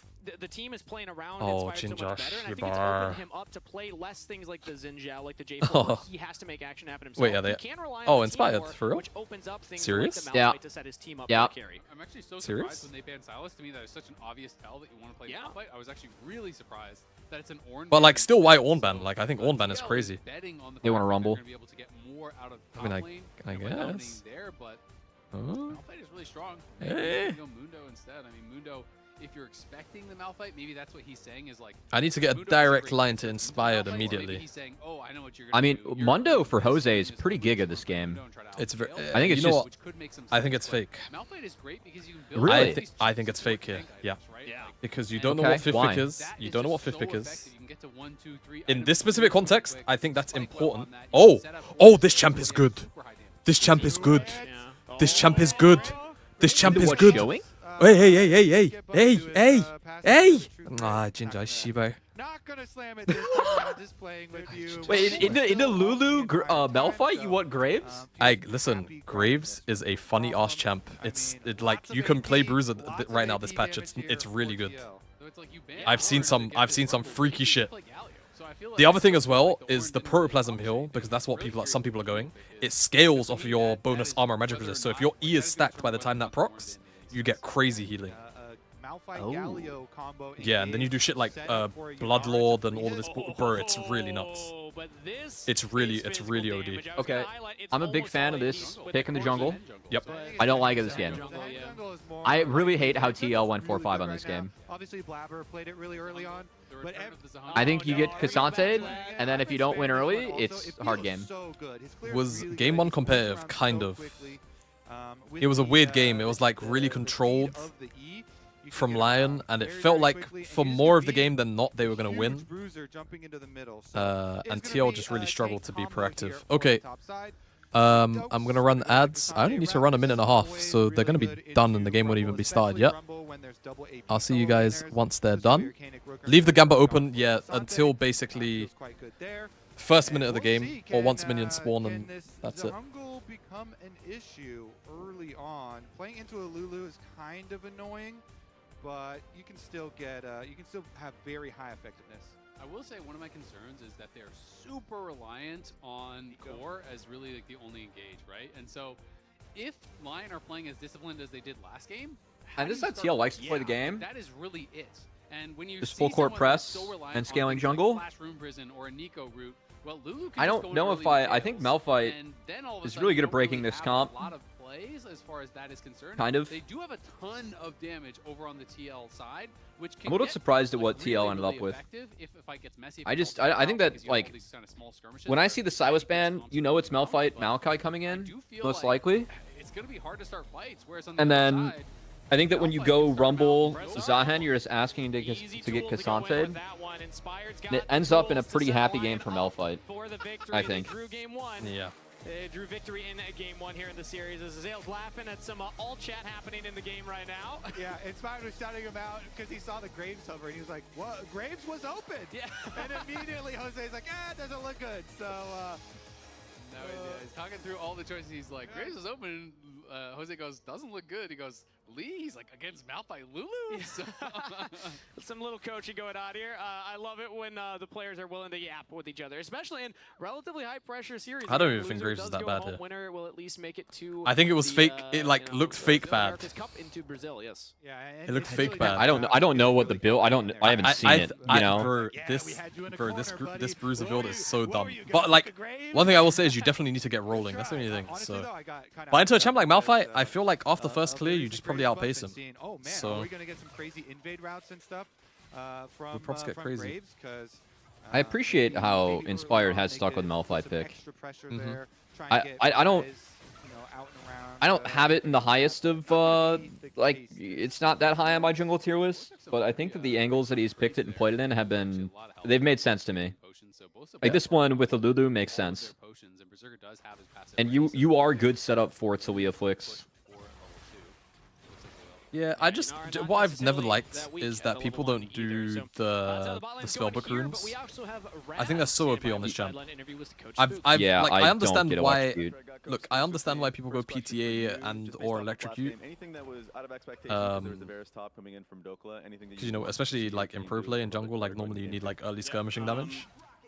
I just think the utility of Spellbook is just, I think it outweighs it. I think it's that good. Yeah. Especially in jungle, like, the thing with jungle is you can do some bullshit. You know, like, we definitely thought about it, but at the end of the day, having TP on jungle is really OP. I think like, using a play for flash and then being able to swap over to Ghost is like really OP. Oh, do you think we see much stuff? I know this is like a bit of a curveball. Do you think we see? Yeah. Yeah, I think we will. I don't know when or where, but I think we see it this weekend. Yeah. I think that's really good. I've been to steal Rafa's lingo here. I've been a truther of the Shen jungle for a very long time. Yeah. I mean, I think that too many bruisers are being played in that role where Shen can actually like counter them. 100%. So in our mid game, we just need to be. What is the build for Bruiser Graves? Someone just said it in our chat. I don't know because I think you're normally in the YouTube chat. definitely agree. Proto Cleaver into anything is what I saw. Yeah, people are doing a lot of bullshit, bro. They're doing Profane into Sundered, they're doing Profane into Cleaver, they're doing like Sundered first into like dude, they're just doing everything. I said Proto. It was indeed a Profane. Oh. But still not going to. I believe you get bring back the old rocket belt. Jose, so he should have an easy time just grabbing the crab. Anyways, go into second clear. The old rocket belt? It does. Well, wasn't it like prototype rocket belt? Ah, yes. Yeah. Are there a lot of ways? Actually, you know what item I really miss? It was the Super Soaker, the old Acel item. Oh, but or the Vigar item. This item though, it was so unbalanced once they introduced. It was so OP. Oh my god, it was so OP. Once they introduced Glacial Augment to work the way it did, it was just way too OP. Yeah, that was actually really nice. You know, he knew because it was the cannon the tower is hitting, he's not even going to miss that minion, so he can afford to walk forward a little bit. Interrupts that recall, which GLP with Twin Shadows. Result in a couple yep. No, I tend to agree with you. I ran that Vigar tech. It was pretty OP. How difficult it's going to be for them to engage. You know, yes, you can look for those flash Nico ults. Dude, the temp elo Ari players with this build. Oh my god, yes. I was one of them. You know, Yunara gets to a point where it's if kills. To win the fight. Like, you can't go for the other people. Did you see on Shen? No, I did not. Malphite, Lulu, I must have been. Leorox is tough, right? So that is kind of my concern for TL's composition. I've got a lot of League of Legends to watch in my downtime. Smooth path to that level 6 for Malphite, and they can actually choose. I like support Shen a lot. I think Shen is underutilized in that role too. I mean, I think Shen is a champion. It's just he's a three-way flex right now, bro. Yeah. He's a three-way flex with like a multitude of different builds. But really good vision coverage. Again, the path that we mentioned. Team that failed to make LCS over Disguised was Luminosity. Yeah, no big and that had, I mean, it was pretty much all LCS players on it. Like, Zazel was the support. And I want to say he was like 4-1, 5-1 on Shen last split because they'd pick Shen in games and then just play for top. And so he'd like soft counter the bot lane matchup and then they'd go play for top and then it was like GG. Oh, wow. It's really nice. Like the way they played it, it was like, you know, I know it's a tier 2 team, but they played well for a tier 2 team. They played it so well where it's like, wow, like why isn't anyone else playing this comp, you know, or this strat?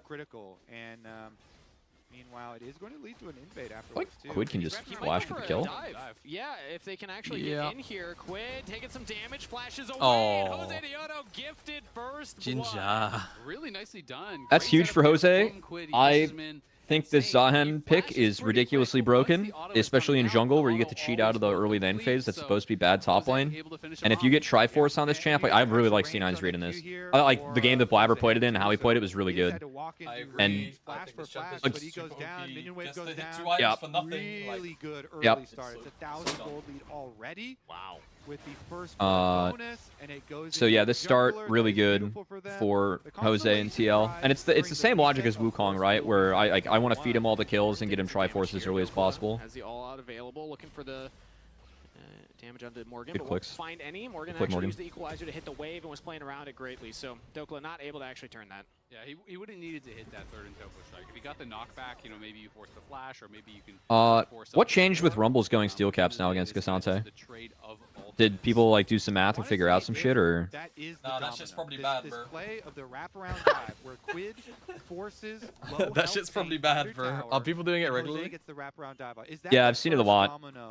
Guys, sorry, I have a Milky Bar. Into mid, you know, making the rest of the necessary plays Easter here egg. for the game for Team Liquid. In order for don't know why. My mom brought 2 home. I'm eating one right now. Nothing. What are Milky Bars? What Milky Bars? It's just white chocolate. And I always feel like whether it's Zehen top, Zehen jungle, doesn't matter where this thing is. If it gets ahead, big dub. Really, yeah, white chocolate. He can just play so aggressively. I think they are there in America. America. Then, you know, when he's at the point where he can just run in and look for the dreaded return, and then is that legal on the LCS stream? Does LCS have a chocolate brand? This guy can sponsor? No, they're not sponsored by KitKat, are they? That's a European thing. If you get fed, you can just take over the game, and also you have a lot of agency, which is going back to what I had highlighted before, and that inspired. It's Nocturne, it's Malphite, 2 junglers that they have a lot of go buttons. They say we're going to start the action, but they don't have necessarily their own agency. As long as it's not something you like throw in a microwave, you know. Shout out Pagoda. Not what I really yeah, we love Pagoda around here. Dude, I got those because Travis was sponsored by Pagoda for Hotline League. They're pretty good. Dude, yeah, you were getting them. Dude, no, I had some. I had some when I was in America. I had some. Yeah. I was like, I saw them. I was like, I have to try it, like, just for the culture. Yeah. And yeah, pretty solid. As well. And yeah. even with Isles there, Inspired will just go towards do the job. Krug. Seems like he is seeding this. Has the ensemble force, and now the Weaver's Wall comes in. Saint? Just turns in onto Saint instead. There we go. The big ultimate Grim Deliverance in as LYON getting some damage. Oh, just turned it? Really? Liquid. They go deep into Lion's jungle. They lose the I did not think they turned. Oh my god, Inspired played that really well. Yes, he did. I did not think they turned that. Wow. I thought that was. I was like, what is Saint doing? Up and play for his Krug. Saint went in, but he was kind of just in the middle of everyone by himself. That to me was looking more like a play from Saint from the previous weeks before playoffs, because he goes in to the middle of everyone here. Quid is already in the room, so he jumps. Azale saying exactly what I thought. Saint reverted. Yeah, I mean, Isles is like, oh, okay, I'm going to use everything. Get over here and save your life. Inspired played that really well. I know he dies, but like the way he min-maxed this with the flash too is quite good. He does finish up with those and use the ult as well. Ends up being 1-for-1 here. Super deep wards, though, and possible repeat plays here for Team Liquid. Yeah, it's only flash from Inspired use. Everybody else still has their flash available. Saint had used his earlier, but like the fact Berserker Isles didn't have to. Oh, bot lane no flash, you say? Prior to this game, Inspired will be visiting you shortly. In playoffs, so his KDA just got cut in half because he had another death, unfortunately. But he has been killing it in playoffs. But those were the kind of errors I think. He's using the right Malphite skin. I also care about that too. It's either this one or the St. Patrick's Day one, you know? Those are the choices. Yeah, I feel like in Pro, you have two choices when it comes to skins. To go push him out there. You either use the skin that feels the nicest, like the smoothest. Grubs and first dragon for Team Liquid. Or you have to use the ugliest. Lion, and then I love the ugly skins. Also, I see a lot of pros like play new ones, which I also kind of respect. Is I mean, you might catch players off guard with like not knowing animations or shit. Like, I have a weird views on skins though in Pro. Good play TL. Good try Isles. To try and turn a kill, but a clean dive for Team Liquid. I think Inspired almost can't take grubs because this play is open to TL. Because like Quid is ahead, and if you take grubs, then it opens this up, right? It's 2 for 0 on a very aggressive play. And they got both. Yeah, my view on skins in Pro is I actually don't think that you should be able to use any of them. I am faker pilled. Yeah. We're faker pilled. Yeah, I'm a little faker pilled actually. That, or I think that any skins where the animations get fucked up, like, should be banned. But of course, that's not how the game makes money, so that's fine. But that's like definitely a curious view. Who's in cool with you? It's Cubby. I know. Okay. Can someone in the YouTube chat type in cool with colon Cubby CUBB for Bravo Y so I can pin it, because I can't pin my own messages in my YouTube chat for some reason. It feels like a short side there. It's really silly. It's really silly. That's what LYON wants, because they're running cool with Cubby, thank you. Also, whoever said Isles saving ult for next game, kind of agree. I think that he was going for like max knockups on the turret, but just Berserker was actually doing a lot of damage there. Maybe if he ults Berserker, he gets an auto or two off, and that he gets Berserker a kill. That's probably more valuable. This is a good start for TL for sure. They need to play with the lead in this game. But like Zahan's in good shape. Yeah, I think Zahan gone in good shape. It's really annoying. Like, what's weird, I think people don't understand that just how well Zahan scales. Like, this will be a game. I think it's so gross. I think people's understanding of Zahan is really short-sighted. Where I think a lot of people think that he has to play into short-range comps. That just makes his life easier. Like in situations where he has set up, like in this game, in my opinion, like teamfight setup, where it's like there's a Nico R, there's Rumble R, right? All these like really annoying tools that a mobile champs on enemy team can't really play with. Bro, Zahan is going to be a fucking pain in the ass. Yeah. But it does feel like they have both. He is going to be able to proc passive in more fights than he won't. Genuinely, even into Lulu, like Talia. It's super doable. Do you know what? I think people's view on Zahan is very similar to how they see like Red Kayn. Probably.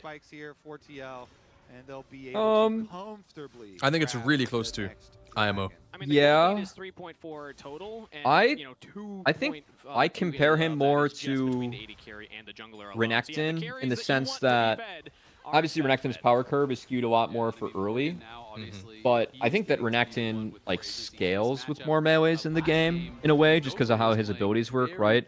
Because the more autos, the more abilities you fire, and the more people you hit with those abilities, the more fury you get, and that's what the champ scales off of. And Zahen also kind of scales off his passive, so his ability to hit more people close is good.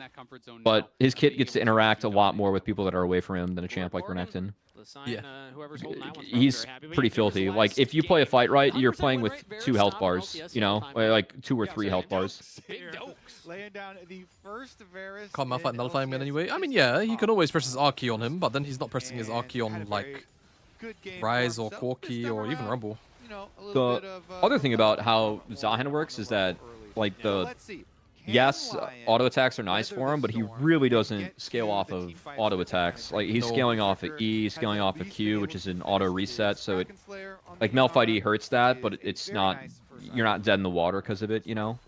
Yeah, the E damage is really bonkers, actually. And the fact that split damage is, yeah, it just makes it really annoying to play versus.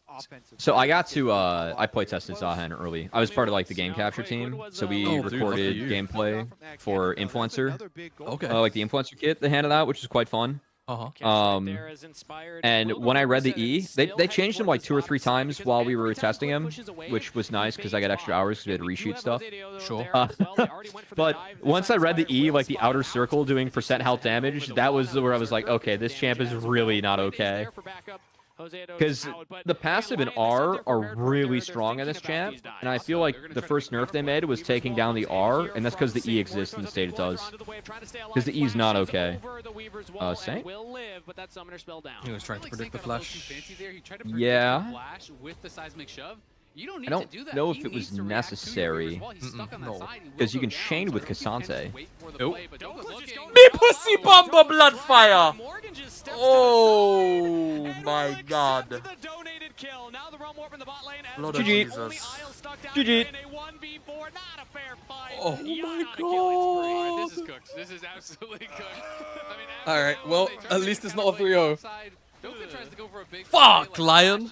Look for the Pathmaker, completely whiffs. I want to play Resident Evil 9, man. Like, high key, I'm here for the series. It's fun, but like, bro. It's a 5K gold lead at 15 minutes. Yeah, I saw, before I hopped in here, I saw Trouble streaming Resident Evil, and I was like, wow, did Shibata start a trend? And I was like, it's Resident Evil lines, and I was like, oh, okay, that makes more sense. Yeah. No, it was my first time playing through the series. That's why I was playing all the games. Yeah. Okay, that's fun. Yeah. So I just like I play. Oh, Chincha! He's too far away to even hit the wall, bro. Yeah, I think. Yeah, shake it off. But yeah, I was playing through like all of the remakes and then the newer games. Isles? Very nicely done for Core JJ. Got some Isles, that's the second time in a row where I don't think Isles has reacted very well. I think that Core didn't have good engages on Recon, but also, again, I think that part of why things slow down for Lion, like strategic with the Nocturne, but also I just don't like how Isles walks outside of lane. I think this guy always gets gigs here in NA because he always has multiple accounts that are high elo, which is valuable, but that's just not what the support role entails at the highest level. It's about how creative can you be, and I just don't think Isles is creative enough. Feels like no one followed up on Inspired a bit. Inspired. He's tugging the wall, waiting to... Oh my god. Oh, they're disjointed. You know, if they lose this game in a bad enough way, like... We're looking at tilt potential. Yeah.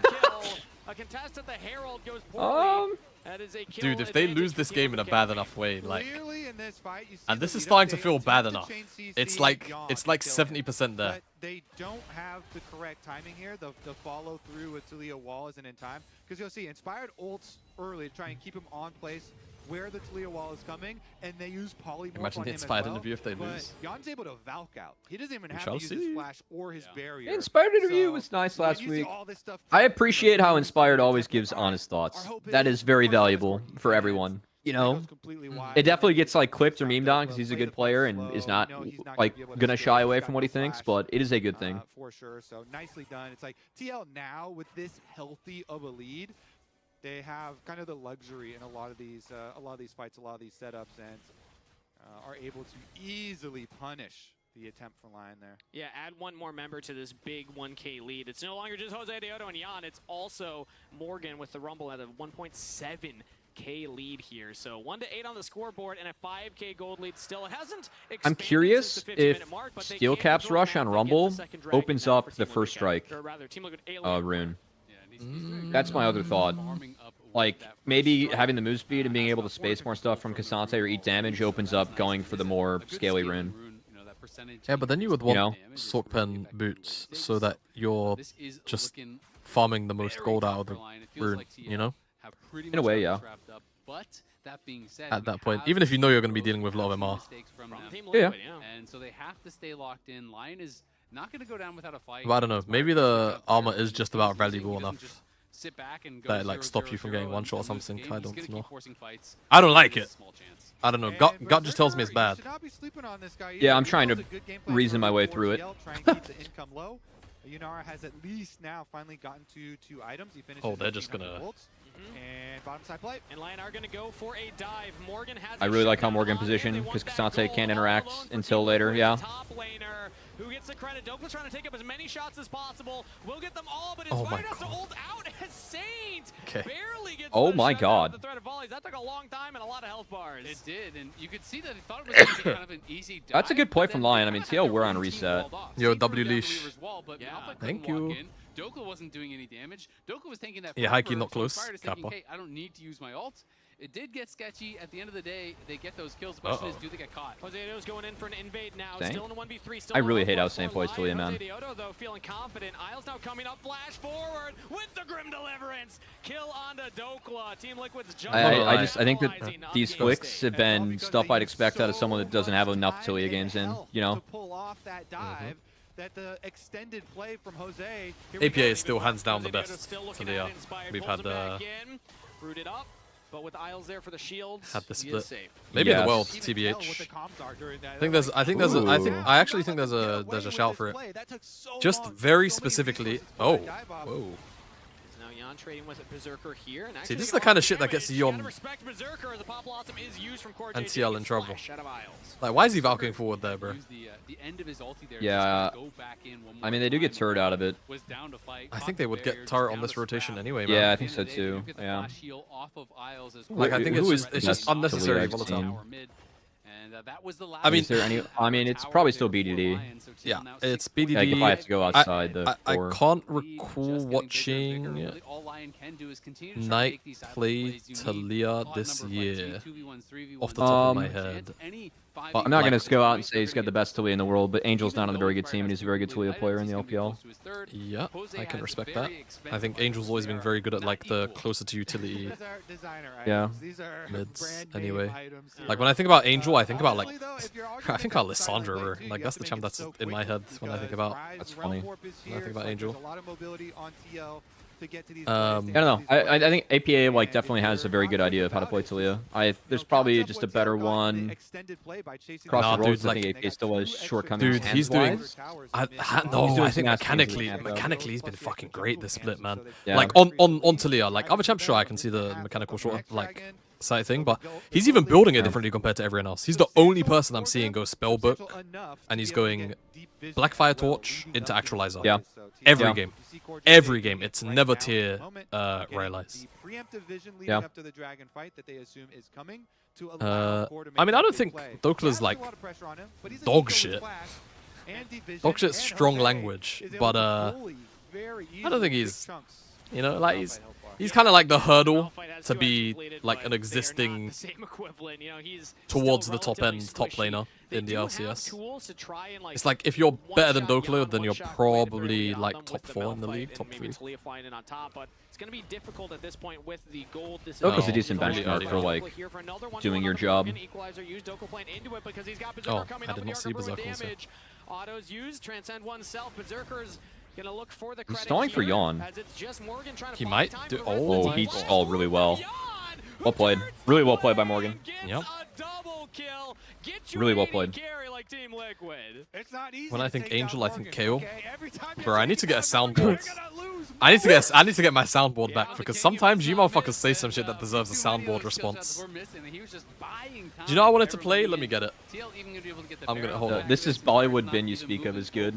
Hold on, I'm gonna find it on YouTube. Even more objective bounties are there. You know, you're gonna keep trying, but it just takes them so long to knock him down, and you could see right from the start. Is it this one? Roaming up. They knew that this play was coming, and TL was able to. A lot of value out of his ultimate. He fights on it, gets a bunch of damage done. It's like, okay, That was the one I wanted to play. Me, but you're both gonna die. In answer for it, y'all's like, don't worry. Kind of wondering if Berserker had a ward or they had a way to get vision to hit that W. Because I think if he hits the W, that they get matters to a probably lot. just walk off. Yeah. I don't know if they get to walk off. I think he might still die, but he'd have a lot more health left, you know. There's a timeline where LYON can hold out and play defensively and scale. I really like Inspire's build this game. Too bad. That timeline. Yeah, let's Abyssal Mask this game, yes. Yeah, now with Baron. If you guys are using sound alerts, unfortunately they are off, guys. So don't use them. They're always off during... I should really turn them off. I think I can actually at the minute. Yeah, you owe the chat one a Ooga, you know?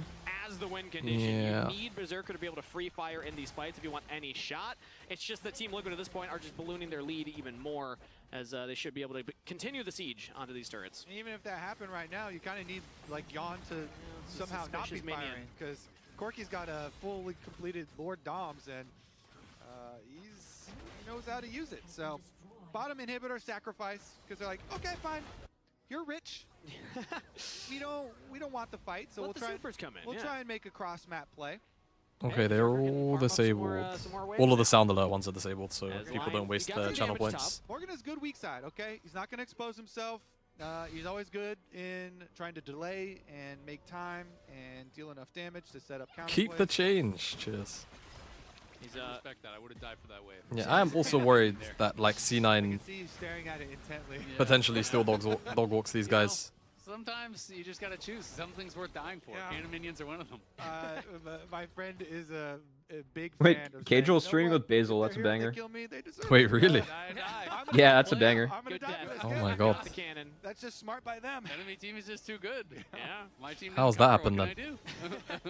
I don't know. That's a nice setup though by FlyQuest. I'm sure they pull that one off with Basil. Well, they deserve it. If you die, you die. I mean, we might see some deaths right here on screen. That's a fun stream. Basil knows ball. I really appreciate. Like, she knows a lot about this game. I kind of wish that the league got her more involved. Yeah. She's a Masters player. Like 80 too.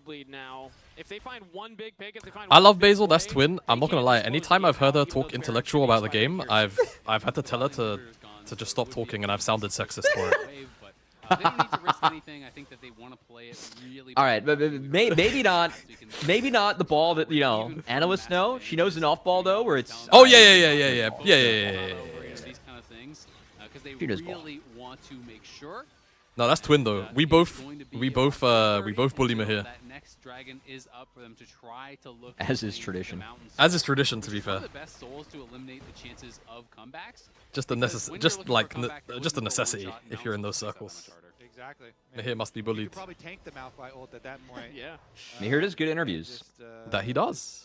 He does do good interviews. So, bot side super minions. I hope he's not here. He'll get big ego. Bro, he's already got big ego. He's moving like Drake. You legit you can't find this guy, by the way. You can't find this guy anywhere. Like getting in contact with Mahir is like harder. Like genuinely, it might be easier to get in contact with like a CIA agent than Mahir. So well, maybe you get a little bit of a bait, and Core JJ makes a huge Nico play. Once again, he has Flash and Proto Belt. You have to pay a fee to even get a response these days. Yep. Nico engages for Team Liquid to the fee team. So even I haven't heard that phrase to describe like people around someone.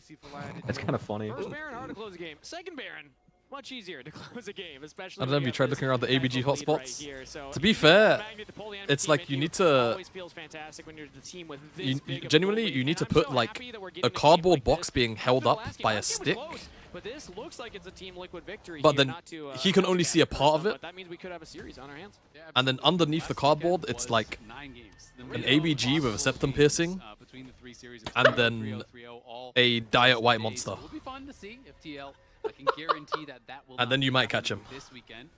Obviously, there's a lot of positive things to say about TL in this game. She has artful tattoos as well. Yes, she has to have sleeves. Yeah. Specifically sleeves.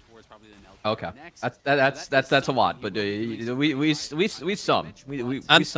And half a back tattoo. And look at this, completed Frozen Heart for Core JJ on the Nico. So after his big engage, if he doesn't immediately get popped, is the feed jumpy for you? To try and further I'm on your Discord, so yes. Oh, okay. But you see that jump, right? Like just then? Yeah. Yeah, okay. If he does actually end up getting popped. Okay, I think that's the them. All of my feeds are your entry to Baron is Team Liquid territory. That is not even your territory. Yeah. It is no longer your jungle. This is, you said a little like a Christmas tree. These are those like new LED Malphite has not done anything in this game, but it's not really. Everything illuminated on this top half of the map. map. It's like Inspired's fault. That said, I still think they should have gone Malphite in that spot. Maokai, sorry, in that spot. I think it was way better than for LYON to try and claw their way back into this they have now. He might over-index on magic damage a bit. Don't think it mattered in the what was showing. No, they had R5, bro. Like they don't have to go Cassante. Yeah, there's that too. Also, I think like people forget, because I guess because he's a jungler, bro, Aatrox is really playable into Rumble. That jump is very good. Oh, I see. Oh, Jose's stuck. No, I think Jose put himself in. Yep. Oh, he stuck himself. No. Yeah. Oh, Isles managed to flash out. Down here, Berserker's walking forward confidently, and this is playable. Alienware are losing the fight. Another chunk on the Morgan. Oh my God, Morgan flash. They're getting hands, dude. I mean, Morgan has good hands this game, but the rest of TL have been getting out hands for the series. Oh, Isles! Dog! Just hug the bottom side of the tri-bush, lad. LYON are trying to get their AD carry out of there, and they oh my will God. do so. Close fight, 2 for 2. Honestly, I like the tenacity from LYON. They just say, we have to... I think that's a nice look from LYON. Yeah, I just think that Jose kind of played himself. And I also was kind of memeing with you, so I didn't realize why we weren't on Dragon as TL and playing that hard for Baron. Dragon is really easy to take. Well, it's just funny. Easier than the Baron. So with the super minion pressure here, LYON have to react again. This Dragon Soul is going to be under attack early. That was a wall of all times. Reset to the Dragon fight. Yeah, they're gonna try to get there. If if I'm C9 playing against LYON on Sunday, denying APA to Lee is definitely on the bingo card, and I'd let him do it. I'd let him do it. Dude, yes, but also someone in my chat just said, who is the other white dude in my ear? There's a lot of implications to unpack there, because what do you mean other? Who's the first? Who's the first? Well, we have 3 LCS voices on there. Yeah, I guess. Are we talking about the cast? Are we talking about the guy in the call? Like, what? Okay, he's out. We're getting Mountain Soul, so I think it's fine. These Weaver's walls are just working against their team, it feels like, every time. Yeah, the Dragon's already going down here.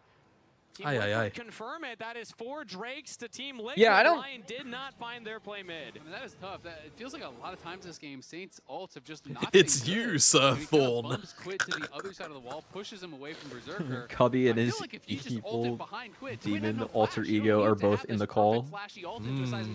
You literally just need to wall him off, and it's free. And Shimana just streaming with Cubby and Ball. The more risky play doesn't make it happen, and now TL get the soul, and they're probably just going to kill this before there's any contest. Yeah, I mean. Cubby, quick question: is Dokla's main role being a role player in this team? Yes.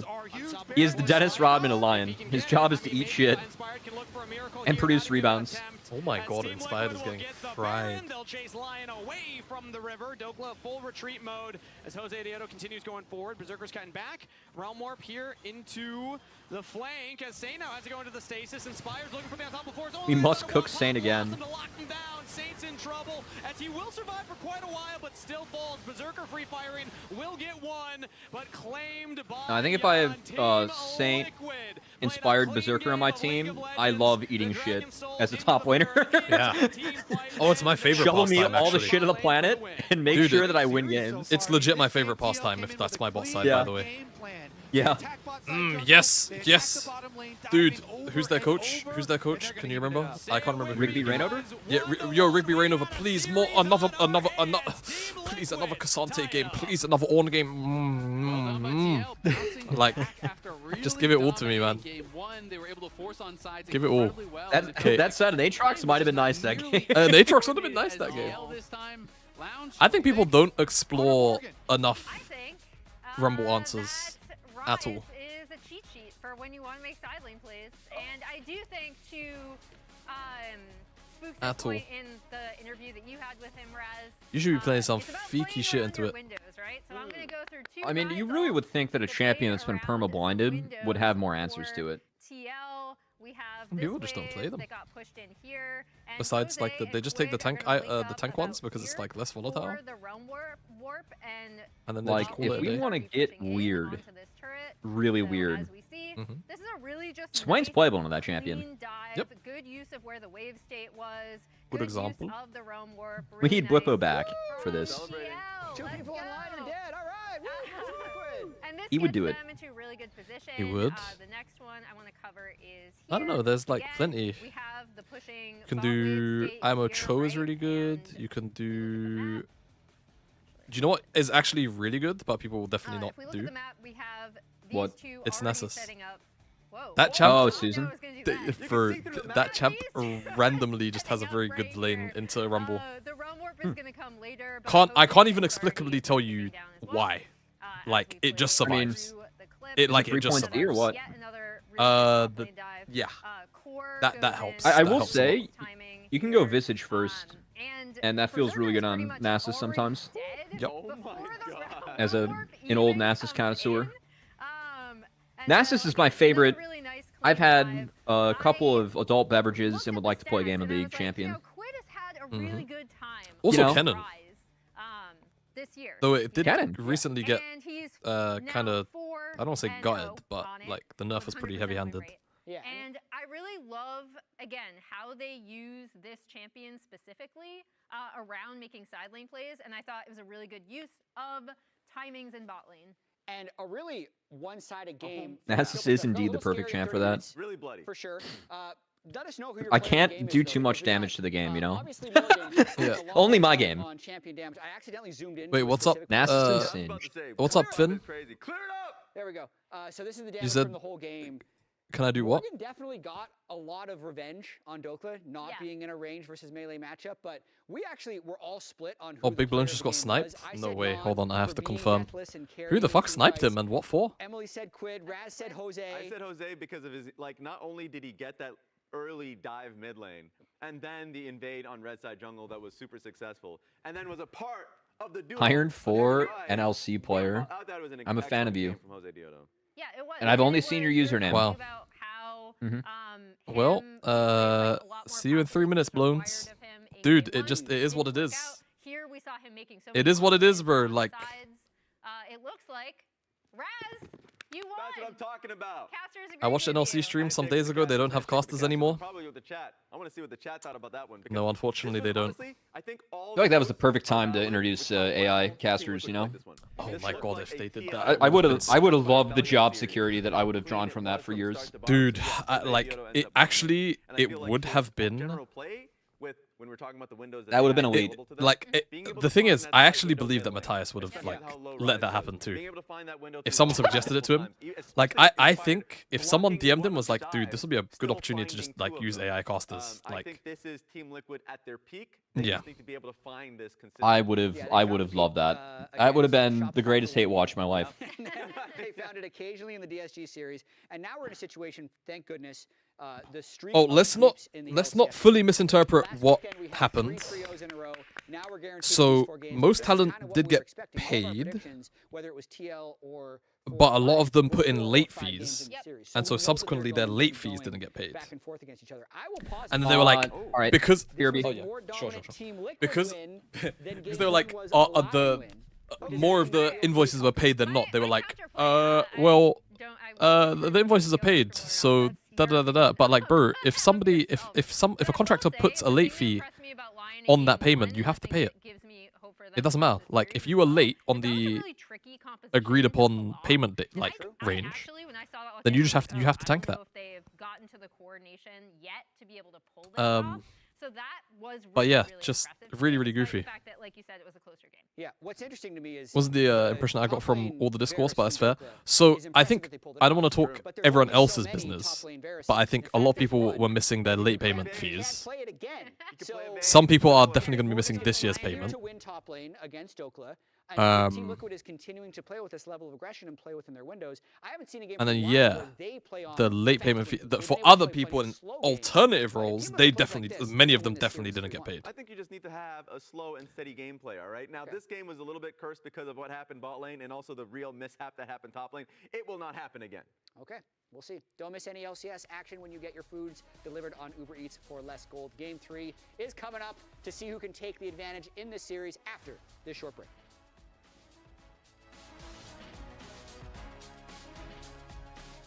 Yep, the real Super Bowl is this Sunday. Holy this or that. Holy this or that. Well, to be fair, we can actually leave this on. It's not a break. This one, it might be recency bias, but holy, this was so far and away. But yeah, like no one was ever gonna do that. No one was ever gonna work on the NLC and like have an idea of what was actually happening. Representatives, when they came up and we did our little vote for MVP of the North and South, they were all like, yeah, inspired. We were expecting there to be some pushback. They then 3-0-G2 at MSI and went to 5 games of POG. Yeah. But did you go 17-1?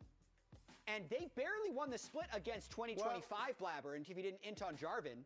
Blabber's lucky this doesn't include international. Yeah, because there was COVID. Is he lucky or is he unlucky? This is the best he's ever been. Actually, you're right. This is the best. Did you see the tweet from Dear ADC? No, can you link it if you don't mind? I'm going with this. We got problems. We didn't get Keep Triple Jungle's the keys to NLC. I mean, bro, I just don't think running an ERL at the running a league or a broadcast at the ERL level can be that challenging. It just can't be.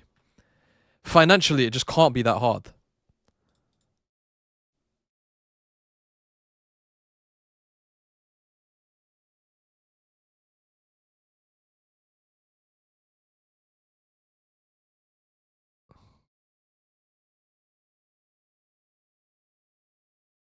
Wait, what is this? It's about the coach drama? What's the coach drama? Also, Feikling was the deer.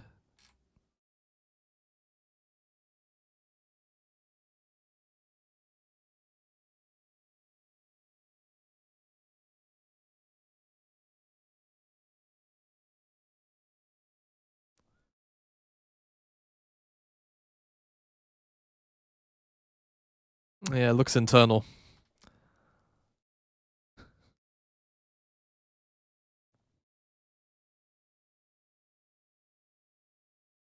We paying everybody but Jamada? Nice. I mean, to be fair, like, I'm the one that deserved to not get paid, if anything, last year, for real.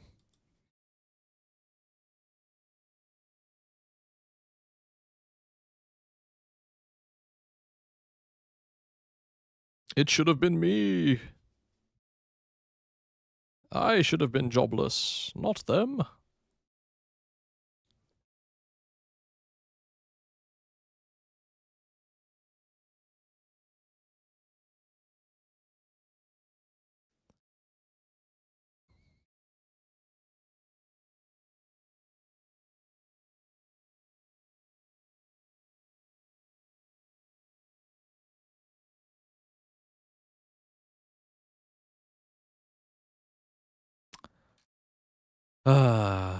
It's fine, guys. I'm sure the NLC they'll be in a good place. Next week is playoffs.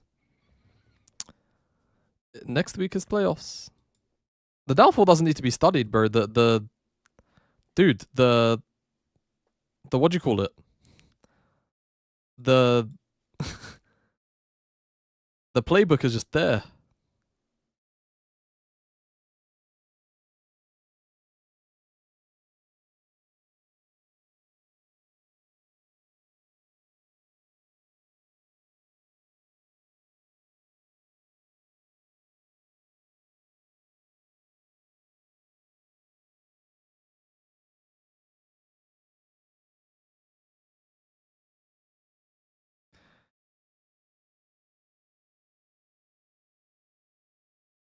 I can't wait to head out to Copenhagen for the finals event.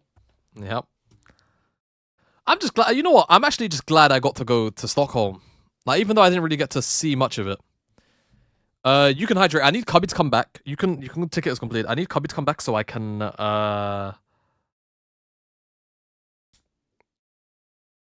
actually get my water. I need to top up my water bowl.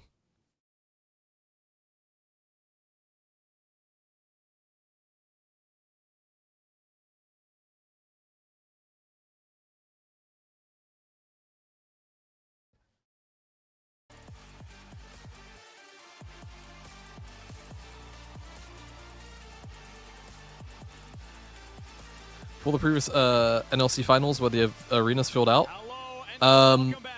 Winter had a really small capacity, but it was filled out. It was only a capacity of like 100. Spring, to my understanding, was filled out, and it was 3,000 or so. And then Stockholm was almost filled out, and the capacity was around the same. What kind of water are you drinking? This one will just be plain water because I don't know where the drip drop is. We don't know where that is. Simply not getting a 3-0. Your standards are higher. I'm gonna need a banger here, a certified banger. Honestly, also, I'm gonna need LYON to stop trying to kill Morgan. He was really too hard to go after. Honestly, I want to see how they try and deal with this issue because he won lane. Well, those NLC management says that getting LR was actually a bad thing for the league and it's something unsustainable that hurt the league. Oh my god, if they ever took that stance, then we need to explode them with the explosion gun. I think they should take that stance, so it's the easiest to explode them with the explosion gun. Welcome back, Cubby. Okay, it's my turn to go get water. One sec. Hey, alright, I can early drive. I had to go get a snacky chat. I got some Chex Mix Party Mix, which is kind of heavy on the garlic, but it's good. Yeah, exactly. What do you think is the highest? What do you think is the highest rated mom-son or mom-daughter duo queue in the world? We got some mom plus child challengers out there. I've never heard any of our pro. Are they talking about parent plus child ranked? That's wild. Busio's dad plays ARAMs a lot. I know that. He likes ARAMs. I want that award, so I'm gonna get her on a I learned this because I was with FlyQuest for LTA North Finals. Because my girlfriend at the time worked for FlyQuest. And I met Busio's parents, which is fun. So I casted Busio for a long time, like since before he role swapped. And after game one, his dad goes, "I need whiskey to watch this." So we got a drink and watched the rest of the series, but it was kind of fun. Because it's just stressful, like, which I completely understand. Watching is more stressful than playing, for sure. Now the process of playing is far more stressful, but you know. Turn invested viewer like that. Seraphine, very likely. We'll see if that's going to get locked in with the Ashe, or if they're just going to go for a more standard Ashe lane. It is always nice, too, when you get later in some of these drafts and you're a bit lower on engage, because Ashe can help to supplement that. My dad thinks video games are poison. Honestly, my parents thought that until I built the esports program I did in college. Like, once I showed them that it was helping people, then they were kind of on board. Or, like, that it was big enough where people were invested and then we were bettering them. That was good. I kind of respect that view from my parents, honestly. The lane itself is so crazy, and then your team fight, yeah, thank you. Because it definitely came from, like, a place of love, right? engage from both of them, and you get coverage. Caps' dad is awesome too. Dude, he's even liked my tweets, by the way. Like, I'm in NA. If I don't know how Caps' dad like even found me on Twitter. But he's really invested, which I mean I appreciate, right? I mean, that guy is the very most fortunate guy of all time, by the way. Really? I always awesome. Anytime I bumped into him, he's always just really pleasant. And I've told this story on stream like quite a few times. But the first time that I saw Caps' dad, no. One of the first times, not the first time, was at MSI in London. And I went up to him to take a picture of him because Caps' dad, he's just a fucking awesome guy, right? And in his thick Danish accent, he goes, "Oh, I've seen you in the studio so many times, friend." And he's like, before I can even be like, dude, I want to like take a picture, he's like, let me get a picture. I want a picture. I didn't walk away with a picture, bro. He has a picture of me. He didn't let me get a picture of him. He took a picture of me. Yeah, the cast was talking about like parent-child Hailuo duos. Oh, okay. We got down this because Busio's dad plays ARAM a lot. And I learned this because I was with FlyQuest when I saw you at Texas. And after game 1, he goes, "I need whiskey to watch this." So that was kind of fun. Yeah, I remember I didn't like formally meet them, but I like saw them. Yeah. Seemed very happy to be there. There's nothing more you can ask than having supportive parents. I know someone else like brought up APA's parents. Yeah, they're really fun as well. It's nice to have supportive parents. I've been lucky to grow up with supportive parents, especially like I come from the lens of I coached a college program, so I had recruiting calls. Like I led parents around the library as a student, and then had calls as a remote coach with parents, and it makes a big difference from that lens as well. Just like a parent being like, "Hey, my son is plat in this game. Like, what's his future like if he tries to play because he's interested?" You know. Just trying to limit Dokla's ability to play that weak side effectively. And they're running a Jin and an Aurora already, so they are not killing a Scion. I really like Xin Zhao with an Enchantress, so I'm very happy with where Lion's at in draft right now. Do you know what would be even like awesomer here actually, high key? Than Xin? Yeah, on 4 here for Lion. Oh, on 4? Yeah. What do you want? I want Galio. That's what I want. Yeah, I'm 100% in with that. Yeah, I want Galio. I think they should Galio. Just put it wherever the Aurora is, and just be happy with it. Yeah. That's playable. Are they worried about just low consistent damage that you're talking about in Dude, general? it's Galio with Xin and Chana. Problematic for the champions that they've drafted so far, but and Jin can't hurt you. The question becomes, like other ADs can. Does Morgan even want to go towards a tank? You know, like, or rather, excuse me, does Dokla want to go towards one of those tanks, or would he be too worried about? They banned Ahri. That's definitely directed at Saint. I mean, I feel like Ornn would be fantastic here. I think Silas ban definitely tips off that you want Ahri, but yep, there's the Galio. We'll see if they want to lock that one in. It could go into whatever lane the Aurora ends up. Because you know, I mean, I'm with you, Jamada, because if you're posturing for Galio here, you don't have to ban Silas. Oh, this is ass. This is ass.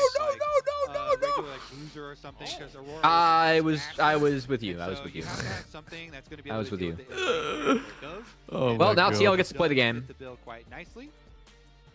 Yeah, but it's not a tank locked in. They're saving that last pick. They have, you know, again, the Xin Zhao kind of pseudo. I mean, what if TL just picks Galio here? It's not great in Ash Seraphine's in, actually. There's probably no go. Outside of a couple of, you know, Ash Seraphine ults. But this would be exciting to see Quid locking in the Yone. This is a guy who has been known as a melee specialist, but just really hasn't been meta so far this year to play a lot of the melee champs. I was about to say they were not going to take Yone. They were not taking Yone into Akali. It was not happening.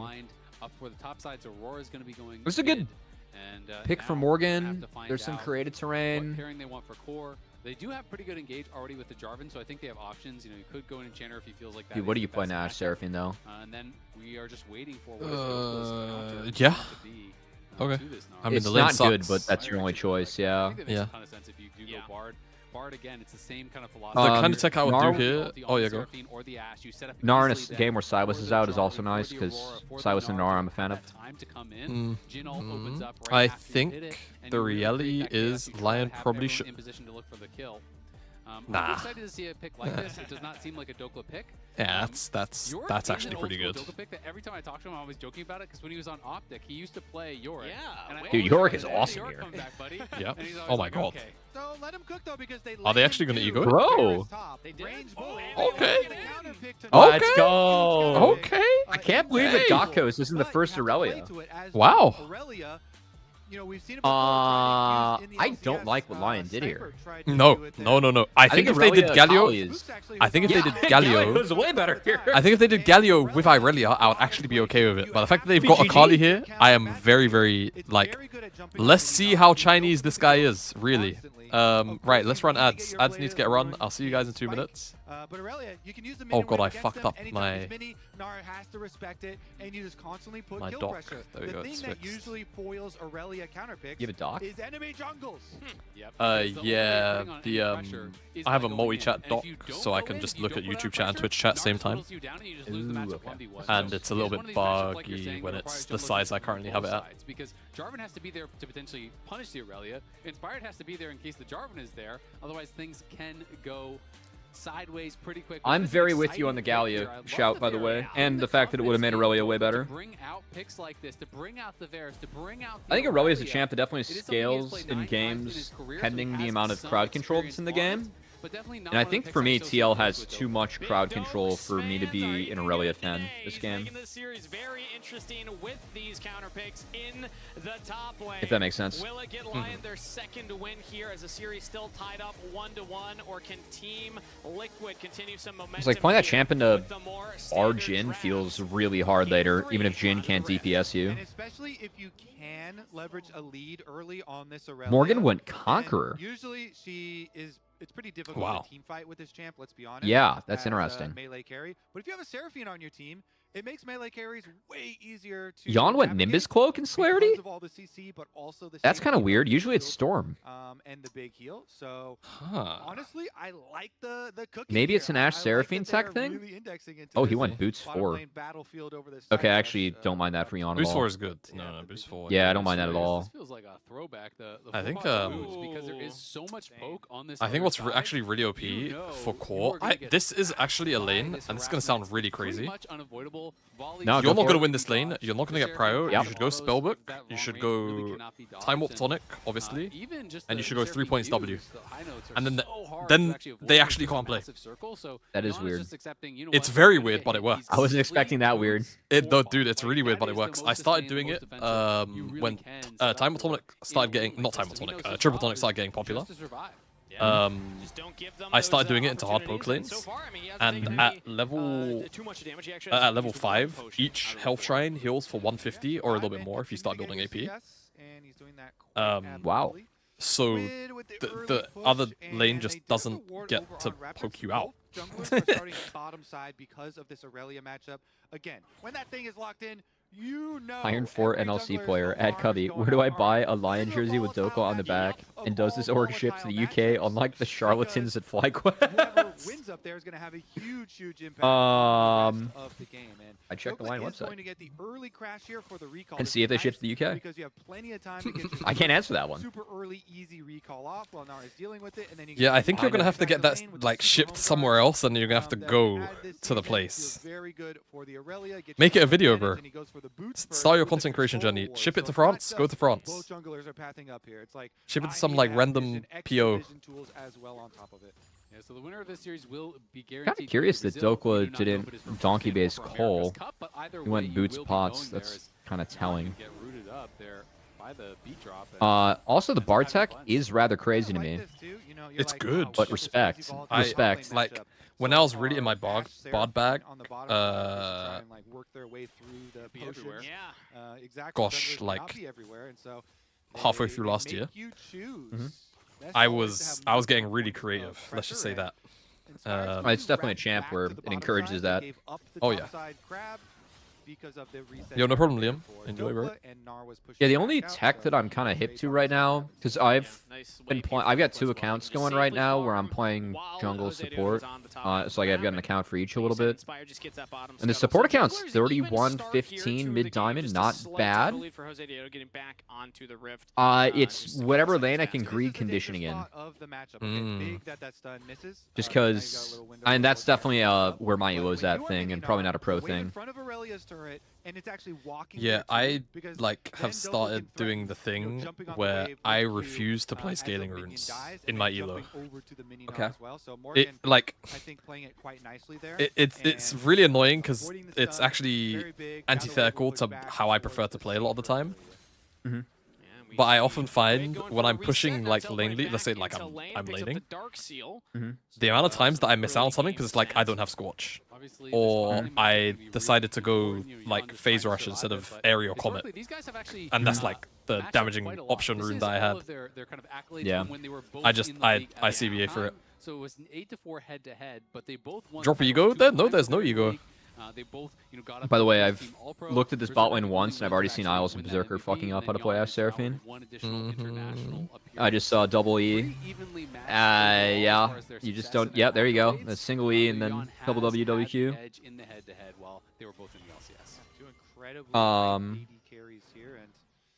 This time around, Hawkshot also helps out so much here, being able to. Yeah, I've been playing like. I've just been opting into blinding Nautilus. And then, because I play Nautilus a lot, where it's like you start W or you go 2-3 points W, and not enough people do that on that champ, especially in low elo. And then just go conditioning if I can. So it's like conditioning plus like 2-3 points W, get out of a bad lane, you don't want to hook into it anyway, and then you just actually have some stats later. And you're tracking the enemy jungle. So we'll see. Jose going to be. But that's the only tech I'm hip to at support right now, where I have any hard feelings on it. And then jungle, there's like no rune tech. Jungle, you were playing the game and taking free boots and CR on runes. Yep. Level 6 here acquired by Dokla as this wave is pushing into him. And we'll see. I like rune mixing. It's very fun. They still need to. That is the thing though. Like. That will 100% make the game feel fresher to a lot of people, especially the old heads will appreciate it. If they revamp it, yeah, they need to revamp it. It's I miss this current system's been around. 30-point tree was lit. Dude, I made it was technically like 3 shorts, but it's like one long short like split into 3 about the old 3 30-point tree runes, or masteries actually. And dude, some of the depth that some of the bonuses had were really cool. I just think that the thing that the balance team now, or the design team now, I think wouldn't be happy with or hip with, is just the lack of visual clarity of what like is and isn't activated. Like I think that would piss them off too much. Okay. Because there were a lot of bonuses, like silent bonuses, you just got for taking a lot of trees. Especially the red, like the ferocity tree, there was a lot of like random flat percent like amp damage. Like the only one that's I can like kind of recall right now would be like double-edged sword, for example. But there were like quite a few things on like that, or like exposed weakness, and then the other one similar to it. Oh, what the fuck! Oh, that was well played by Jose. Oh wait, no, no, flashed into it? That wasn't Jose's flash. That wasn't Jose's flash. I was like, oh, Jose played that really well. That sucks. Oh boy. Actually, I forgot Quid is a very good Aurora. And he knew he was from bot side, so it's like even if you have that information, you should be playing to the other side of the lane. So let's watch this one more time. Flag and Drag going to be coming through. Looks like it is wide. Yeah, he just flashed back in to try to get the passive auto, I think. And unfortunately for him, Quid just hops out to safety, and definitely a pretty big misplay there. Knew where the jungle that's was. An oops. Mechanically misplayed as well. Yeah, that's a tilter. That is a bit of a tilter. Yes, Hatham. Clap your hands in the back. Yes, Hatham. So I don't know if I've told you this. The data analyst for TL, the guy in the back, Hatham, we coached our college team together. So we went to the same college. You saw Jarvan, but I saw Aurora. I see. Yeah, we go back. He's my man. A little bit worrying though for LYON. Hard for fucking me, worker. Love that kid. Saint, I think made quite a few mistakes. The last time I caught up with him, we got coffee. It was like right before he got married. And he had to go early. He's like, yeah, I'm having a call with the stats guy for an EPL team. And so to go from that into a mistake in this one, I will call it football just for you, Jamada, you know? Yeah, that guy's a hard worker. Good kid. Playoffs thus far, but last game definitely his weakest in playoffs, and then to start that off with this makes me a little bit worried about how he's going to perform going forward in this game. Yeah, also when you're just behind now. I mean, that's 2 stacks on Darkseal that you gave Quid. He was able to get more CS, and you're falling behind in that department. So it's not just the one. Yeah, I think JoJo Zakali would have played that one better, sadly. It's the assist gold. It's the way that the wave state's currently at. As now Inspired I don't like this draft for LYON. I really feel like we're looking at 2-1 TL right now. I just think LYON's draft, like, if I take nameplates off and I only see the 10 champs, I give TL's draft probably like 65, 70. And it's not even just like champs, just difficulty of execution for LYON, you know? I think it really is. I don't love it in the Jhin bar, but that's not. It definitely has value into the top side of this map. That's what cool junglers do. Same with the Kali, but God, pulling this all off together is just hard. It's not gonna finish it though, because it's an epic. Just hard. You're getting into the details. Yeah, you know. You gotta turn around sometimes. I say jungler, you know, really overanalyzing. I think TL can beat C9, by the way. I still think the best game played in LCS this split was the very first game of the split between TL and C9. That was like actually a really high-level game. Walk forward, has the way behind him. One more weirding for the damage, and TL have the most scrim books for people behind the scenes. That might have changed in the last couple weeks because C9's been playing well, but early on in the season, TL had the most scrim books by a lot. The fleet footwork as well, but they were talking about even in their struggles, like they weren't. They were closer in game states on stage than they were in scrims. They weren't making the right decisions. See a big bias come through from Dokla. He now has tier 2 boots and Blade of the Rune King. So, arrow lands onto Yon, but the Bard ult to try and turn things around, slow the damage from Berserker. Now they can turn with a 4-shot, but Berserker still healthy with the Seraphine behind him. Current call as Jose Diodo comes in. I don't know what LYON's plan was here. Nope. And Isles falls. Kill goes over to Jose Diodo. Team Liquid finds Jamada, I can't see. Oh my god, did I hit the thing? What? No, I didn't. Dude, you made me shit myself. I thought I hit the stupid ass. The entry from Inspired to know that Xin is topside, finishing off Krug. I thought I hit the. What is I have a key mode that was put in for you. His pathway there, or if they were just saying, hey, oh, what, the Jamada one? He's finishing. That's wild. That gave them the confidence on bottom side to be like, yeah, we're not scared of this. And bot side did it really nice. The context behind it is actually really funny. I was chilling with Madison. I was on the way up to New England. I was on the way to Connecticut. And so... Multiple members from Team Liquid hovering around Morgan. He's caught off from his wave. Dokla's taking some damage here, but he's just trying to buy time for Inspired. Oh, brother, okay, that's never a flash. Yeah. I mean, Morgan had been doing great. Yeah, I was on the way up to Connecticut for a wedding. He had not based in a long No, I was up there for a wedding. Really pretty, by the way. I decided if I ever do move to America, it would probably be New England, but it would not be in the Northeast is. Northeast is like very pretty. Oh, it's so gorgeous, bro. And like the bits of it that I got to see, oh my god, I was in love. Like I understood immediately why it was called New England. Like I just felt like I was in the countryside back home. Yeah, it's the other places across the states, like they're not old enough, because I've gone through Europe once, but you have really pretty, like, historic buildings and churches in Europe, right? Consistently wherever you go. And you don't get that outside of the Northeast for the US, because the history is not there, right? Yeah. In terms of development. Is that a different flight if the but also, Jose Diodo, gosh, what was I saying? So I was on the way up there, and he just stops it. So I hopped in a Discord with a couple of my NA buddies. He flies in, they're definitely taken by surprise. And so, well, I didn't know Vaken was one of them. I don't know if you know Vaken. Oh yeah, I think he's played like a couple of I knew his stream very early on. Oh, okay. I've been a long time knowing Vaken. Yeah. Yeah, because I know like one thing about the NA scene is like weirdly tight knit. Like everyone knows everyone, so that's why I was like, okay, I can name drop. We'll probably know. And it's not like Vaken is unknown or anything either. But yeah, so I didn't know that he was streaming. And so I'm in there, I'm in the call, it's a good couple of us, like 4 of us. Morgan And on the top side again. The wave is I joined and I'm on my phone in the airport, but I'm not saying anything. I'm just looking at the camera. And I'm typing.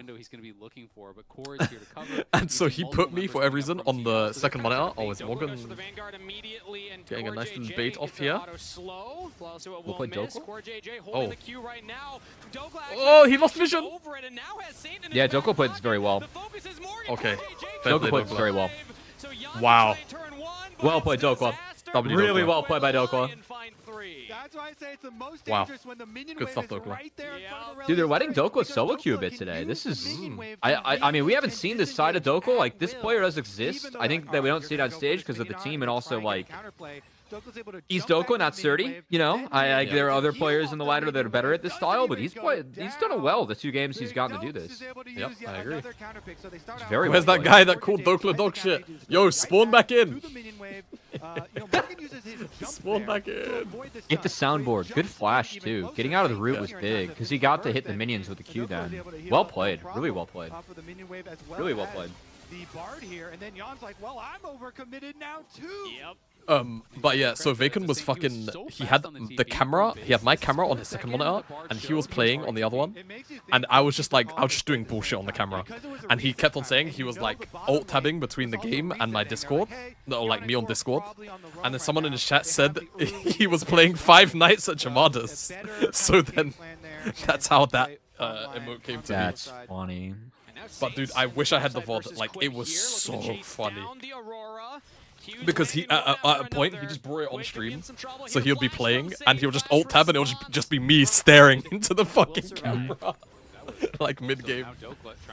Oh, missed, but I mean, he still wins the trade. This is the problem. Like, even without passive stack, it's so fucking OP. Hell, he might even 1v2 them. Like, he could. Oh, not 3 though. Oh, I got stunned. That stun was close. I will give Dokla a wee bit of the benefit of the doubt there. That stun was actually close. It was like, because there's like a bounce to. Oh. Yeah, because there's like a bounce to Nara, and he like finished the bounce animation and barely hit the wall. Yeah, I didn't know if the R from Nara had range to get Aurelia into the wall. I'm kind of curious to see if we get a second look at that. I think TL needs to commit TP to go for Aurelia there.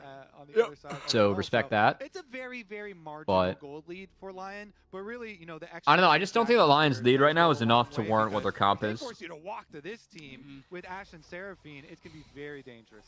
They really can. I mean, top lane they're the main characters of this game. I don't like the blanket we're building Rocket Belt from mid laners, by the way. Everyone is just being drawn to I think there are definitely some champs, and Aurora is kind of one of them for me, where one of the OP parts about this champ is that you can go early Leandries and your mana costs are low enough where you can actually kind of warrant doing something like that. So, I don't like it being used for Rocket Belt. I just think Leandries is a very important item of this champion. He's very delayed this game. Does not seem like LYON are in a position to get tested, but actually they do jump in, as now it's Saint in a 1v3 topside here, goes into the smoke screen. Just buying time for the rest of the team who are backing him up. Inspired did jump over the wall into the Herald and push Team Liquid off as they were looking for the kill onto Saint, but no one Don't think Leandries makes sense this game. I can understand that too. But also no Aurora ultimate, so they can move up. But also, is it a game then where it's Malignance? Like, because Malignance has a lot of value in Aurora too, you know? He has a good spot out of vision. Tempered Fate, their chain C scene onto the support here. Isles slowed down. Inspired trying to keep him alive. The Cataclysm used onto Isles. 4th shot might be enough, but it does not land. I would hit Aurora. Instead jumps in on a Jose Deodo. Berserker now has a flank angle here. The fuck's been going on for the last 2 minutes? I don't know, it's just a complete fist fight. Wow, Saint clicked into the wall and dodged the W. That was... Did not see that. But we are still scrapping. Yeah, and this time I 8 point. I think Nudens is best. Both Since now has to be OP in the TL. I think Zin's a really OP champ right now. Period. I'm very on the Zin train. That E-buff he got. I don't know why he got that. He's just stat check king at the moment. That would be huge. It is Hextech Soul, one of these really powerful souls, and especially for a team like LYON that have so many easy ways to just kind of apply it with, you know, Seraphine Poke and Volley and all these little things. Ash Arrow, you know. Kind of weird fucking game. I don't know where you think this guy or this game is right now, Jamada. I mean, sides are still Lions, but they have to like actually play on them, and I think it's just really weird for them at the minute. Also, I think it's like I think they needed a faster jungler this game than Xin. I do think it is really, really powerful, but you know, eventually you'll probably get one. They need a faster jungler than Xin. I'm actually shocked to see Inspired breaking the meta of Center Sky Cleaver. Help Yell junglers would be pissed right now. Yeah, he's just going DD second, though. Yeah, I think it. I mean, I think kind of interesting this game. I think Sigil only goes into those two things, right? So. Oh, wow. Okay. That was so nicely done from them. Because Aurelia Ashe would benefit off of BC. You can't allow them to go first. You're going to get stunned to the wall by the Gnar, so you're forced to try to. So I don't know if I 100% agree with this game, honestly. But TL was really nice with it on that dive, and have pretty much pulled right back to. Because the ability haste is more on Cleaver, and ability haste on Zin's really OP. Because then you get more Qs and then more everything, you know. Yeah, very undervalued stat actually. Strangely. Oh my! Oh, for Zin on 100%. It will mean, though, no Tempered Fate, actually, as mid lane, Yon has to Why flash, did Yon so feel like he had to put that trap down? Pick up there from LYON. Dragon spawning right now, so no Tempered Fate, no Sadly, Cataclysm, this has kind of always been Yon's thing for me, is that he just thinks that every mid-wave is his. Instead is just going to look at the Herald. I'm honestly Or really thinks that too many mid-waves are his that are not. It just feels like you are now one mistake away from losing the game, basically, right? You know, if you do have a pick happen, if you get its smite stolen or anything like that. Because Yon's a very good player, so it's kind of like an easy hole to see because it just stands out based on a lot of the other stuff around his game. Pretty risky stuff here for TL, but they're instead trying to play the other side of the map, try to play for a little bit of gold, waiting for some item completions perhaps for this next fight. Yeah, I think Jin is just a little weak. Was going to be a little weak there for them with, you know, Ashe on 2 items. So they're like, well, better to not die also. Yep. Yeah, this game with Galio is much easier for And they long. also do get a lot of gold on the top half of the map. On to Quid in particular, who is the biggest individual gold lead on the Rift. That's basically all of Team Liquid's lead is just Quid. He gets that top turret from the hover. They get I mean, 3 Drakes with Hextech Soul is actually scary for TL. Anything. It just is that LYON now are on. But Yon getting access to a couple hundred gold at this point in the game is pretty much nothing, right? Like, you know, Mortal Reminder's good. From that spot, but it does make me feel like it's a little bit more kind of surprised it didn't fight Drake at all for that. We're a bit hesitant to use their tools. Morgan again with the wall up onto Dokla for the stun. Nars him into the wall, and another This brother can't play. Everybody getting the kill credit there. Yeah, it wasn't really a game. Just too much CC as a team. Again, like Jin, like that's where Jin Bard's hard for Aurelia because the fact they can interact from a screen away. And Morgan's played as well. Like Morgan deserves some credit too. With multiple people and the Rift Herald, so they're getting 2 lanes here. Wow. Even though you fully I just think they need Galio so they can have mid prio and then they just go wherever the hell they want. Sir. Like Galio presses R on Aurelia there, and then it's really playable again. Mid side, they're losing their tier 2 bot. They're getting that outer turret top side.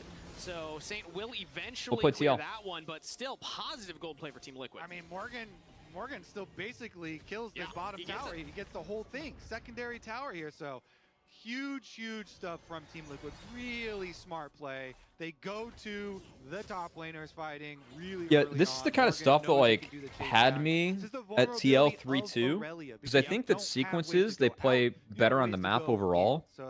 And the reason they ended up in the seed they were in is because they were overplaying their hands with some leads. Which for me is a pretty easily fixable mistake, right? What was the series they lost to Sentinels, right?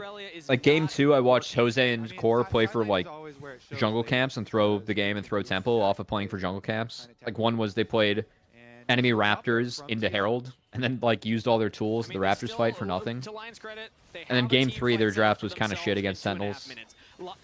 And I mean, Jose has definitely like showed desync with the team or like has gone for some questionable plays. So I understand that matchup being inspired sided by a lot. But I just thought TL's mistakes as a team were more fixable than what I saw from LYON, which I think for me with LYON it was like more inconsistency and also I think fixing that team plays with a lot of ego. And that sometimes can be bad.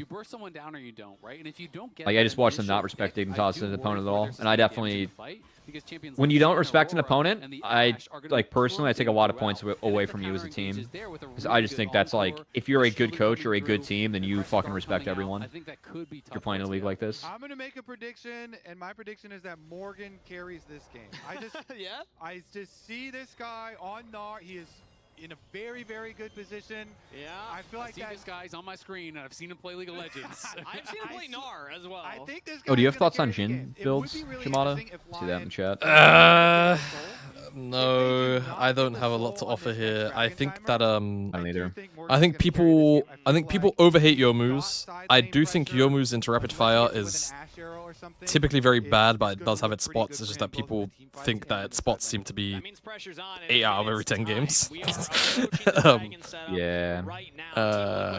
Otherwise, yeah, I think Youmuu's is fine. I think after that, though, normally you either have to go IE or you have to go like a pen item, basically, like straight away, like just immediately. Like you have to go LDR, you have to go some bullshit. Yeah. Personally, when I play this champion, I rush IE most games. There's no towers there. There's no one behind him.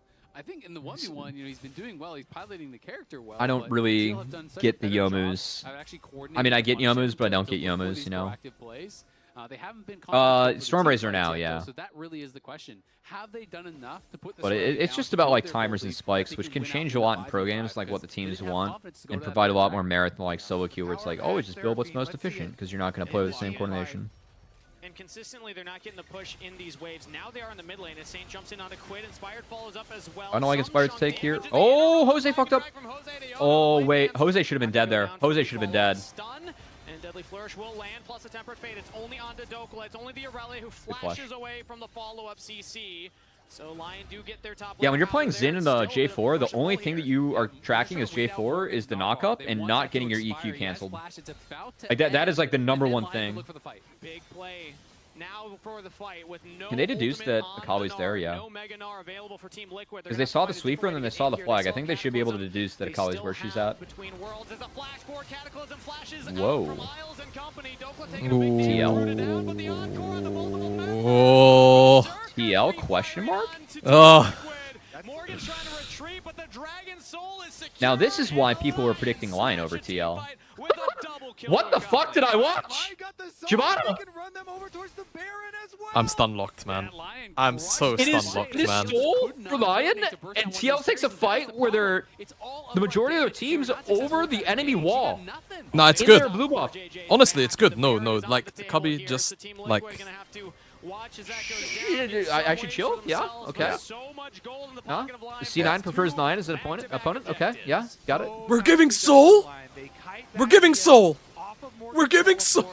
And Morgan's not able to stun Dokla out of the teleport, so that was a great down clip. It was. It's genuinely legendary. Secure everything, and Lion in a commanding position now. Let's just listen in on the comms. Wait, Mega. I will try to flash on Aurora, okay? Okay. Like, I'm fine with TL being here-ish, but how does Yawn and Quid end up here? What the fuck? I'm gonna ultimate. Actually, I might go on Jarvan. Guys, look on Jarvan.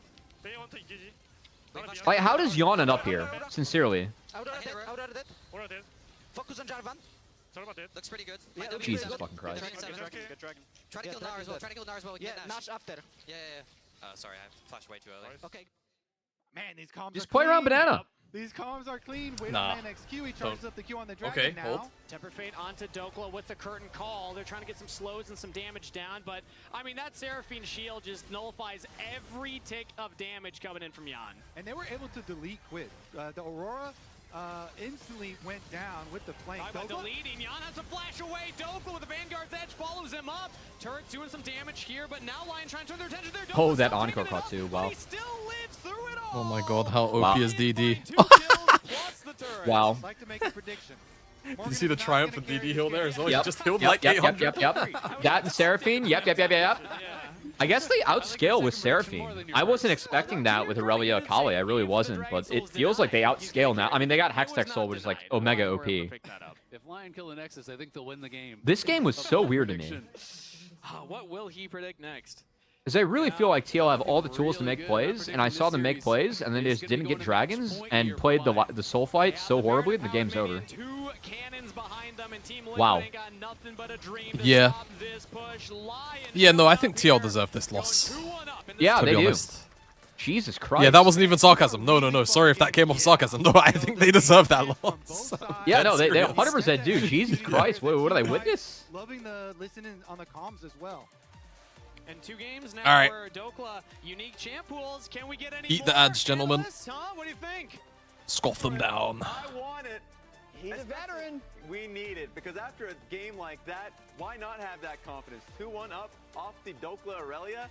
I really enjoyed it, and I wanted to +1 that from the casters, the patience that we saw from LYON, especially in that soul fight. Let's talk about it immediately. The first thing I want to show you as I zoom all the way out, the fog. Like specifically, how does TL lose this fight? Where Team Liquid is with how much vision control that they have. So they have to play this one pretty slow. Yep, let's get this as a breakdown. Like zoom it forward because I think 2 members did a great job here. Saint playing on the side here. I think Morgan should have TP'd early. I think Morgan should have TP'd immediately when he killed his wave. So that's probably Oopsie 1, and then Jose fucks up here. But like if Morgan's here already, it's much better for them, and he already had the wave, so he doesn't need the TP here. Like he could have TP'd at the start of this clip that Raz ran. Yep. Everything hits on towards Aurelia. You need the follow-up from Morgan, especially since he's going Mega Gnar. He misses, and so now it's very clear from LYON. We have to play a little bit more patiently. It's all on towards the Mega Gnar. Yeah, just time out the Mega. Because if he's down, where does the engage really come from? That's where Ash Seraphine's really nice too. Coming in from the side here. You see Dokla playing it patiently here with 2 members. And then Inspired just rushing the dragon. Now you're on Mini Gnar. You can just basically play it slow, wait for the fight to happen. No, honestly, Morgan not TPing instantly. Double flash out. Yeah. Nothing happens off the engage. And if you just it's just probably so, the oops. This is as good of a setup as you can get the rest of it's just so now bad. You're 2-1 up. I mean, yeah, Quid played the fight bad too. Wow, that was gross. Also, Rocket Belt Riftmaker. Really? Clear what the plan is. Just wait. Just wait. Yeah, really? Just go over. There's actually. All right, Raz. Really? 2-1 for LYON. Yeah. Before the day, we had the LCS Discord tell us who they thought was advantaged in every role. So we're going to pull this back up as a reminder of what it said. And my prediction was, while I'm scared of Inspired, I don't see how LYON wins this if all of their lanes are losing. Yeah. But I'd say this has swung. Dokla's counter picks, man. Like, is this even Morgan favored, or is it actually Dokla favored, Emily? So I actually love that we're seeing I think Morgan played the lane better, but grief this time. This should have been. Outside of the one play that Dokla had where he outplayed him like really hard. He played that like level 9 gank top really well. The big thing to me is not even that Dokla's willing to do it, because we've already Yeah, known he's like I think that's actually what I'm more surprised about, the fact that he kind of hands them on that one. Well, there was like 2 plays that he did. Yeah. It's that the rest of the team is trusting him to play stuff like Aurelia and Varus. I still think they should have gone Galio. Yeah, I'm with you. I'm 100% with you. I still think they should have gone Galio. That game gets so much easier. Dokla is making it at least a 50-50, maybe even. Why is Raz so messy? Team Liquid's having to put attention into Dokla to just make it even. Because fuck it, we ball. Saint has, I think, split with Quid at the very least, but then like LYON that game, at one point we looked at his item build, Raz. It was the upgraded boots and a pathetic little Yomos and an armor pen item. This is kind of like over here, which is then making these games able to become late game games when the Inspired advantage kicks in. And I think the setup for the best of 5 like this, even though you had a little over here, I'm putting it over here. Because it's the actual picks that mean so much. I'm thinking game 1. I'm thinking that the top side Varus versus Renekton game. Because if there's one thing you can say about Morgan, his champion pool, a little bit predictable if you're going towards and putting him on both the Renekton and the Gnar. All right, I think we need to do player of the game, and then we're going to get into predictions to see if we're changing anything. Because I was a TL 3-2. You guys were both predicting LYON, but player of the game is Inspired. Yep. It was, again, a very slow, controlled game. Flawless, 2 kills, 0 deaths, 4 assists, and we know he always gets that credit for being the leader. But I think we can back it up more because we keep doing the comms listen-ins, and he's actually just telling everybody what to do, which is incredible. I voted for Inspired. Chat voted for Inspired. 63%. And listen, in terms of the overall series, the prep that LYON has been willing to throw down with the Varus top and the Aurelia into Gnar, punishing two of Morgan's best picks in the Renekton and Gnar, have really flip this series for me. I'm not going to change because yeah, I also think they're going to be willing to do this if they make it to C9 too. I'm hoping they don't have more, and if Morgan can actually yeah, it just doesn't work against C9 though. I don't think it works against C9 because the rest of the team is just better than TL. But I think for the lane, I think he'll actually probably go a nice amount of way in isolation in dealing with Thanos. But I think C9 will have a much better immediate like reaction understanding of what the win cons are. Or like the conditions are to like prevent it from being good. C9 is just like hands down the best team right now. I just think that they're the one team that sees the game ahead in the league at the moment. I know that's like usually an inspired trait, you know, like seeing the game ahead a couple camps or clears. C9 feels like the one team that like cohesively is just viewing the game like 5 minutes ahead. Where it's like, this is where we need to be in 5 minutes. What do we need to do to get there? And then do the right shit. And don't waste time doing it. I'm very impressed with C9. It feels like they get all the little things right. And those little things were the things that were keeping them from going international when they had good regular seasons. Because like they'd be too far ahead, but like they'd skip steps and it didn't matter in regular season. And then playoffs come in, it slows down a hair. Team wasn't prepped to like as to what happens when it doesn't go their way always. Like then they'd stumble. And I don't get that sense at all from this version of C9. It feels like C9 is here to close, you know? And the other versions of C9, it's like, I've been seeing holes, and it's like, okay, I don't know if they're going to close or not. It feels like this C9 is like, yeah, they're here to close. Yeah, there's just something about this C9. They just feel clinical. Yeah. No, that is the right word to use. Yeah, they just do. And I think especially because last year for me was like the first year in a long time that I properly followed an A, and I know the narrative has always been kind of always this pretty similar or close to the same, where it's, you know, this team is always the team of like what ifs basically. And last year I kind of always had that feeling in the back of my head, like knowing that the narrative existed, but this year I don't have that feeling at all with this C9, like a single bit. I don't either. I don't have it a single bit. They're here to win. There is a sense of finality to their gameplay. #bars. You see them get a lead and you know they will dominate. Yeah. I think APA coming in just definitely helps. Like, again, I think he's just the perfect pairing for Blabber. It's so much better than I thought it would be as well. Yeah. It's much better than I thought it would be. In a way, it's better than I thought, but also I just thought that like this pairing was always the one that Blabber needed in the league. Like, just because APA is willing to play for Blabber's game the most out of mids. I completely forgot I had my telestrator on.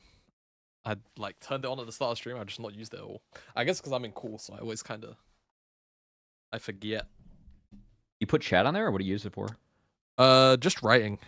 I can. Okay. So like. Is it the Elgato one? Because I know how that one works. No. This one is fully my side. Hold on, I change it for you. So this is, I have it like split in the middle of my monitor, which is why it looks so small right now. But it's literally just the full like client side telestrator.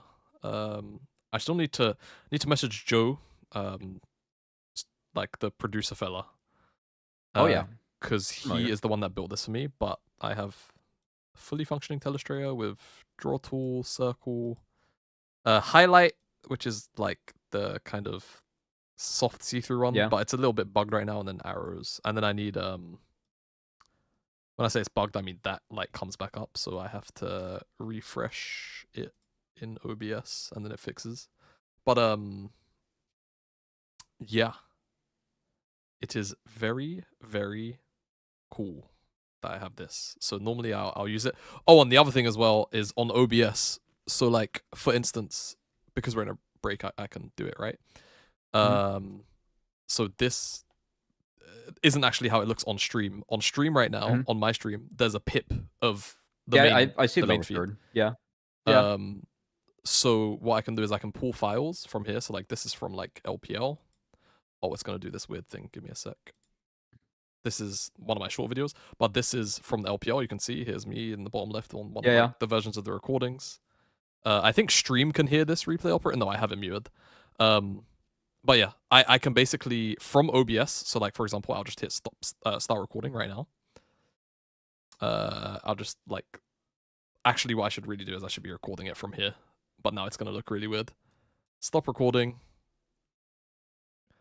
Come back to the pip real quick. I'm probably going to have to, sometimes it's a bit funky.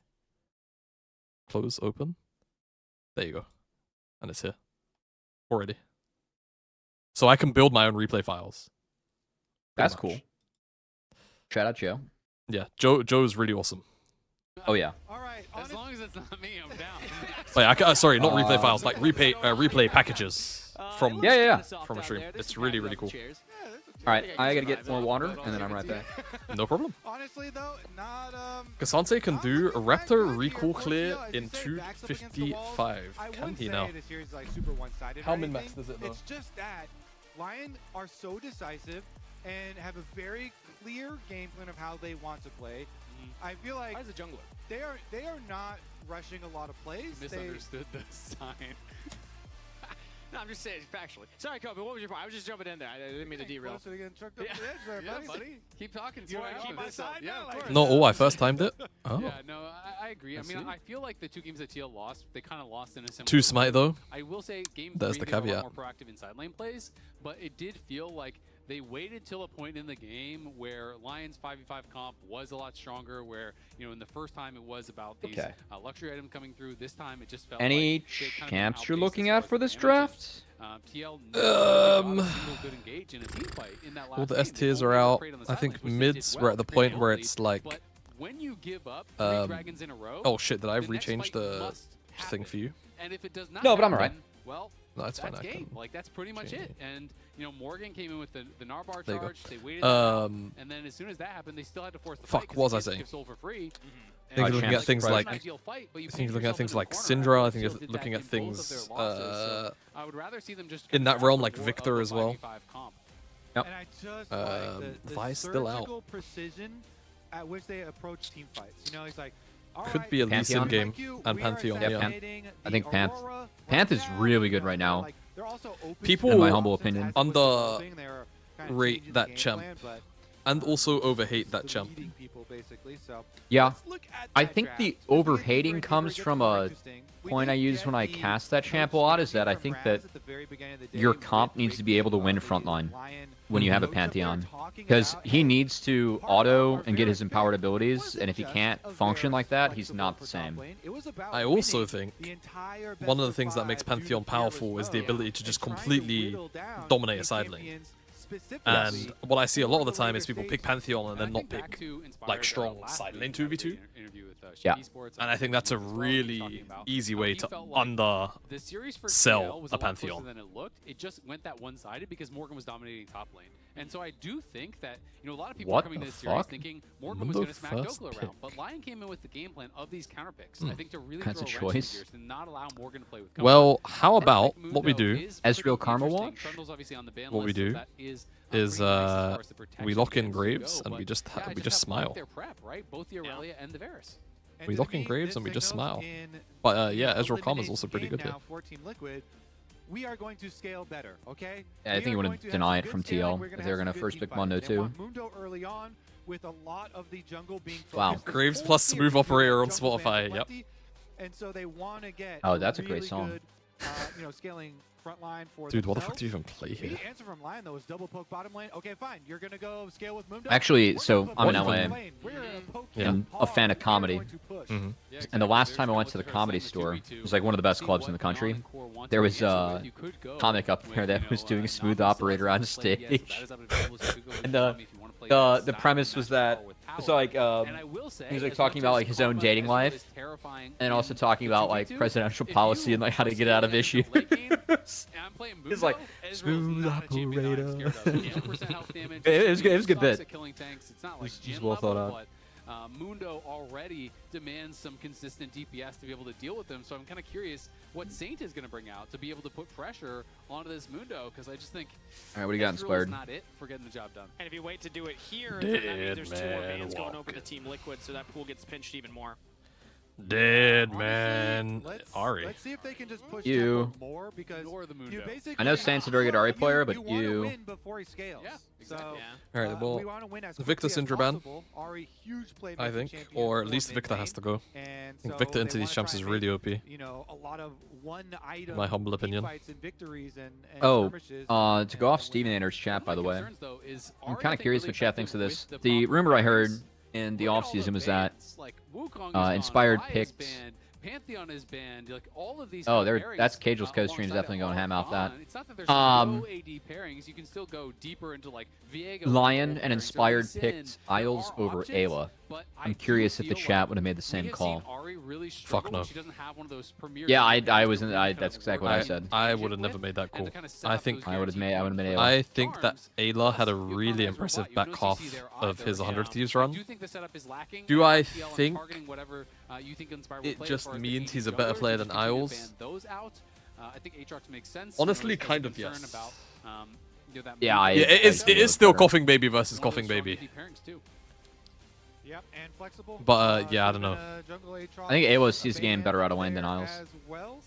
Yeah, I think for me, I would have made the assumption that Ayla sees the game or would be able to play the game in the way that Inspired wants to more than Isles can. So another Ari matchup here. The LeBlanc as well. Isles has been stuck on low elo teams, but also like it's where being a creative support can sometimes pay off. Yeah, and I just don't see the creativity. You already have a frontliner. You know, and we have, you know, Kali and Silas, and a lot of these kind of melee champions are already gone. Yone's banned out. So Aatrox ban does make a lot of sense. Just kind of control mage, generic control but what are they setting up for if they're going to ban Aatrox? Is it Sion? Yeah, they want Sion. They want Sion. They want Sion. I mean, to be honest, it could be a Gwen jungle as well. I don't think Morgan's really got... Like, is there anything crazy that's going to... Oh, they're just going to blind Ornn. Well, Inspired on 5, and there's an Ornn in the game. The Graves bell is ringing. Can you Ornn jungle? Can you Ornn? Actually, I think you can. I think you can. But in Mundo, I'm curious. But the Graves bells are ringing. I mean, you just siege though. But your top side would be so weak. Think about the Graves bell is ringing. Ahri, Ivern, and Ornn. To me, that's just like it's not looking good. It's just no damage. So I feel like they need physical damage. But the options. Ooh. Okay. I mean, in the really high value Ahri, pick. you get value. Really high value. Yeah. Really high value pick. I think. But also, what if you Ornn jungle and play Jax? Yeah. I mean, I think that's what they should do. Let's see if they do it. I think TLAW, Quid at this point should probably play Galio. They need they need prio. They need a mid that good. They need a mid that's just gonna sack HP. Yeah. You play Camille Galio. You need a mid that's gonna move first when you have Lucian Nami.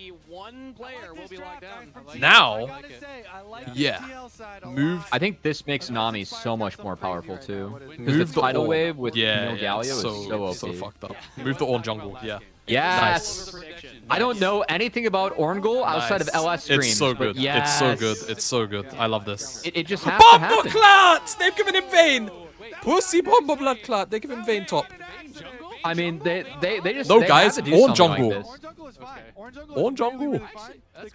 Kobe says it's fine. It's more than fine. I think it's really OP. Sincerely. Kobe says it's fine. Yeah. It's all that and LS streams. That's my frame of reference for Ornn jungle. Yep. Ads run. Where is LS streaming right now? I need to go open Twitch. Is this like the first Ornn jungle tier 1? Has to be, right? I don't think there's been any other.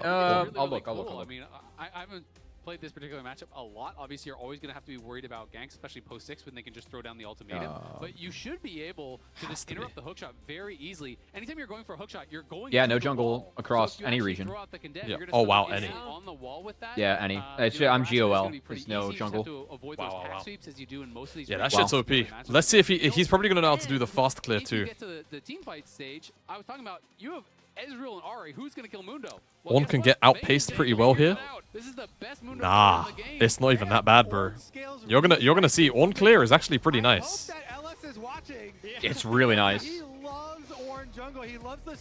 Nah, LS isn't streaming, but someone needs to fucking Kachio say no jutsu him right now. The clear is not bad at all, and you're gonna be able to scale as well. Dokla making things very interesting in this series, and it's do or die for Team Liquid. A win here means LYON locks in a ticket to Brazil. Team Liquid backs against the wall. They got to win 2 in a row into a Vayne to start it off. Yeah, I absolutely love that he's playing double combat zones. I think this is the way if you're going to be playing these kind of counter picks. Just really slam home the matchup. And when you play Ghost, it makes it so scary because the only way Camille can really do anything in these types of matchups is you have to just constantly hit back with attack sweep and then hope you can find like a hook shot out of a brush and get in onto him. But if that ever misses, if he rolls that and then pops Ghost, you better have flash, buddy, or you're just going to get chased down and killed. Yeah. Playing against Vayne is not as bad as Varus, but it's not fun. And I just love the confidence from Dokla here because he had a rough start to the split in the stats department, but last series, now this series, we're seeing a different version of Dokla. No rain, no flowers. I mean, he's grown into an incredible laner so far in the last 2 weeks, and I love this version of Dokla anytime we get to see him in the LCS. We've seen what he can achieve. Yeah, I mean, I just think it's so cool. Again, Dokla Vayne before Surdy Vayne is crazy. It looked so easy for TL was because Morgan was slamming lanes. So guess what? It's pretty hard to slam lanes when you are getting counterpicked every game. Even if you handle the counterpick really well. Dude, did mine just like feed Dokla a bunch of steroids this past week? They just let him do his thing, bro. Yeah, go ahead, flex, man. Like, it's really enabled by the flexibility. Yep, spellbook is very standard. Yeah. My guess is that it's alt reduced cooldown, that or move speed on Red Tree. Some people do different things. It should be alt hunter though. Yeah, red tree is weird for me because I feel like it should be green tree with Ornn because conditioning overgrowth is so OP with this passive. Yes, that's what I like. That's what I like too. Yeah. Top lane and especially jungle. I think it depends on the game. Hunter. So yeah, there was also another thing. If you this is a game where I think you should have green tree personally. Yeah, I agree. But if you already have another bruiser or tank on the team, then you can go red. The top lane role quest, you get the free TP. Yes, it is a long one, but some of these I think are even basically, if you're the soul tank, then you should probably go the actual tank build with green tree for as many like tank stats as possible.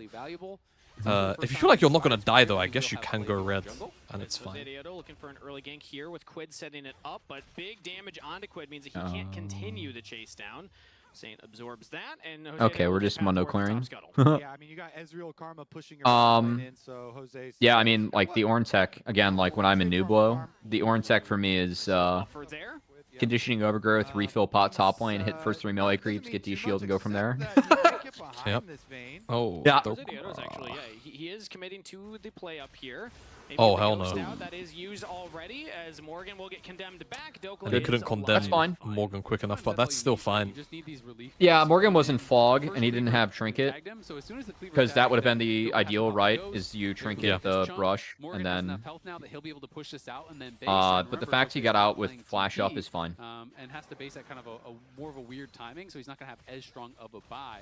So those kind of relief ganks are really, really effective. And there was no camps on the map. I mean, Jose did his full clear. Here's the OP thing, though, about Ornn. Ornn does not need to reset. Yes. So the tempo that you would lose from resetting, air quotes, lose from resetting, you just don't lose. You can do bullshit on the map, perma. No, I remember because like the streams I remember of LS playing Ornn was when Ornn was like a 38% win rate champion when he first released. And LS was trying to figure out where he's viable. And he was playing him a lot in support and jungle. And he felt like Ornn's support was the best. Obviously, there are a ton of changes to Ornn since then. Because this was like release Ornn, right?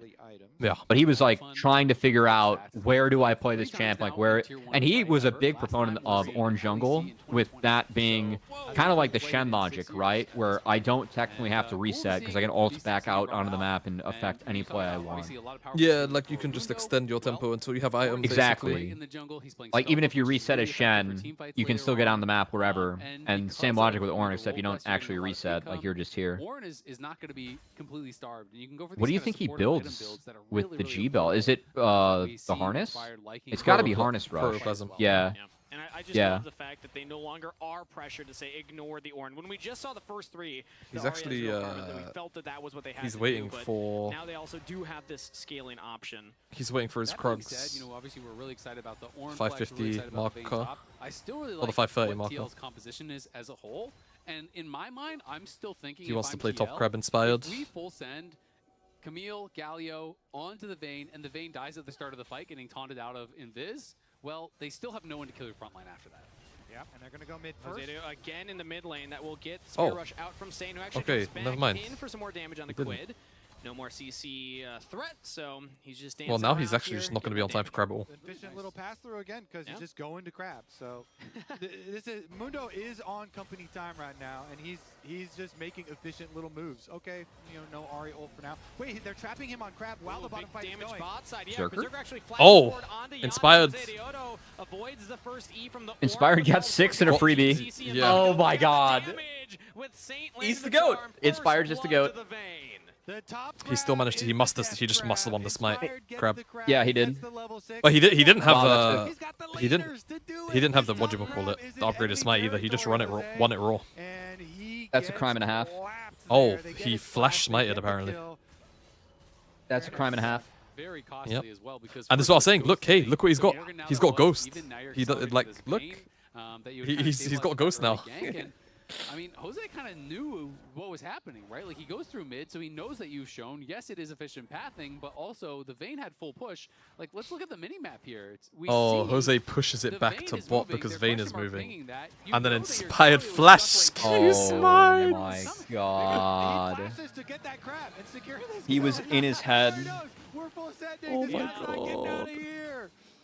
Yeah, and also, if you're the top laner, are you reporting your jungle now? Yes, absolutely I am. Especially Q Zombie by the Cranberries. Maybe blue.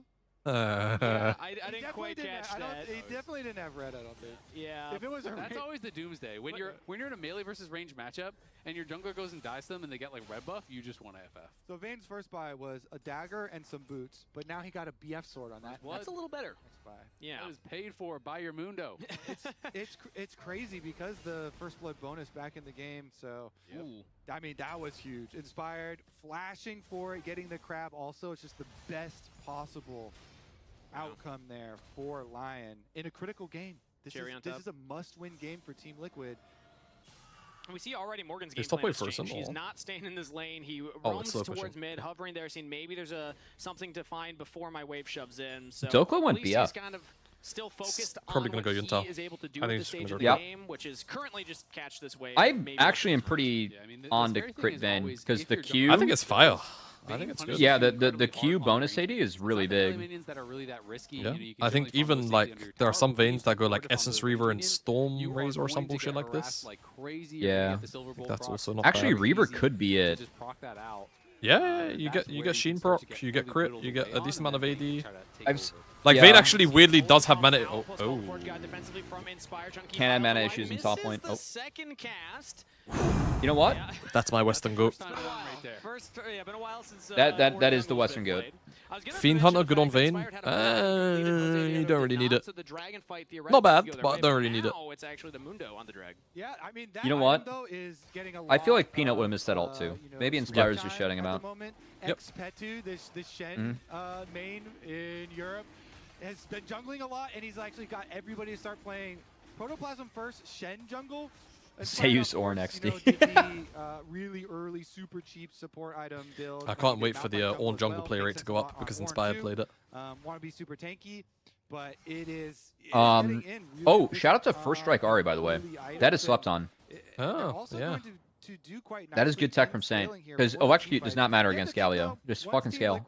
Yep. Maybe it'll be a different look when we see Camille plus Galio. We're going to 5 games, bro. One item with these champions. Wallow or not. Like that combo is one of the craziest combos in the game. Wallow or not. Don't think so. Get the guaranteed ultimates, knocking them up, and especially because the thing about Vayne is that she is so gross late game, especially against Mundo Galio. One of these squishy targets. I actually think she's a lot less killable than you'd probably initially think. Annoyingly, as well if you're wanting TL to win. And getting these tumbles out, constantly going invis. Camille also, you can go invis if you want. You're gonna get the Galio Isles burned both. Sum's trying to hold the lane. That's not great, and he might die here. Oh wait, no, LYON zoom. Actually, you know what? Both Sums expensive. Stalling TL's reset there though, very good. Yeah. really well in this matchup in mid lane. So I think, is LYON going collect? Yep. Obviously, those weren't like super effective ganks, but he was trying to relieve some pressure. Can see it this game. I also think he has to go Serpents this game. It's one of the rare games where I'm okay with it. I'm okay with it too. I think he has to go Serpents this game as well, going up against Karma. Yeah, Jose Deodo, again, it was basically the same gank each time. He just kind of walked I just don't know when he goes Serpents. Now he's completed the Heart Steal, so he can start stacking that up and actually become more of that scaling tank himself. Because if there's Karma in the game, I want to build Serpents. Isles went forward and delayed the base from LYON. Now as LYON's getting back, Berserker canceled the base from Core, so they keep getting these disjointed base timings where TL, who had been starting to do better and better in that 2v2, for the last minute or so, haven't actually been able to sync up and get there at the same time. So small differences in these plays that are... Wait, I'm out of Twisted Tea, BRB. All right, we've got Grubs on the map. That's a chatter. On top side with a Scuttle Crab. I can't. The only memory I have of Twisted Tea is Roam Timer is really for Isles making a difference. me drinking when I may or may not have been 21. Meanwhile, we just saw LYON and CoreJJ as they push that is the only association I have with Twisted Tea. So there is time for the reset here, and now it's actually changing hands. CoreJJ is walking up since they pushed the wave in. Yeah. Isles went back to the bottom side. Does seem as though Team Liquid are going to have the numbers here, so they should be able to get another neutral. You mentioned that Dragon, Kangas. Now on top of it, you get some Grubs. And if Jose all right, Saint, let's go Leandre second this game. Oh my god, he would have killed him without the Galio. That was well played. The R in place, very good there. So they do get the support out of there as Jose Deodo also picks up all the Grubs. And they have LYON rotate OP is first strike. push this turret too. Yeah, they make a big love me some first strike, man. Grab, I think this is the right way to play the matchup for Saint. And I think that Saint's best champion is Ahri from what I've seen across the last 2 years in LCS. This guy is a very, very, very good Ahri player, which is why I was pissed off when he played Ahri like utter dog shit in the series that LYON lost against TL earlier in the year. He played a terrible Ahri game earlier in the year where it was like Ahri Vi. Helping to buy that time, and now it's getting really 6 close. tweez in the D4 solo queue? Goddamn. I think TL still probably will get it, but very close. Yeah, I mean, it depends if Dokla wants to walk up. Yeah, he does decide to walk up here, so he can help hit this. But yeah, the turret's already too low. Team Liquid will win the turret race, and a very creative shift in their game plans that get Morgan out of that 1v1 isolated, push Dokla back, deny him multiple waves, and get the first turret. And LYON also is going Collector Rush here, so obviously it is a lot of early power. It's not the Essence River, so it doesn't scale as well, and you can have mana issues. So oh, it's Stormrazor. Cost there, but it's not Yuntal. I think they have very similar build path, don't they, Yuntal and it's Stormrazor. They might even be the same. Yeah. Look for them to be trying to create pressure. I thought it'd be Yuntal's as well, but we'll take move speed on Vayne, especially against Camille. I can definitely see it. And Vayne's got... Does Vayne have fleet? The dangerous time when you're trying to reset that makes the sense. map right now with very shallow vision. Support's walking around, can get picked. CoreJJ playing it fairly safe. They've got a pre-existing ward that they can kind of play off of here, and he's going to call Jose to face check. Yeah, it's 20 seconds for that dragon, so... Oh, why were you not a fan of Mundo into Malphite, by the way, earlier? No, I was fine with Mundo into Malphite. It was Malphite into Mundo I didn't want. Oh, okay. Yeah, no, Mundo into Malphite's like... When Malphite was input, that was the answer for me. Yeah. Was you play Mundo, yeah. It was game 3, they were hovering Mundo or some shit. I can't remember what it was. Oh, the Namiya! We'll play Isles. That was really well timed by Core. I think that's like kind of lucky though with that range. I appreciate Isles flashing forward. I don't know if Core was timing that or not. That was kind of crazy. Yeah, I think that was lucky. So it feels like LYON might have earned himself enough of an edge to start up this dragon here. Morgan still has to keep running, and you have Dokla. We did want the Maokai that game, and I think that Maokai not showing up in the series is a bit surprising to me because I think Maokai is in a very, very, very good spot right now. I'm still scaling. I don't give an F. So, I'm a big Maokai fan always, but I'm a huge Maokai fan right now. Saint backs, picks up some items. Look at mid-gold gap. Yep. First strike gap, bro. He's going the Andres too, which is the right call. It's what it starts to do over time. Like, if you're proccing it off CD, like, after maybe 10 minutes, after like 10 minutes you have like 300 gold. After 5 minutes, after another 5 minutes you start to get like 500. Like, it starts to ramp. You really don't need Red Tree into Galio too. Nope.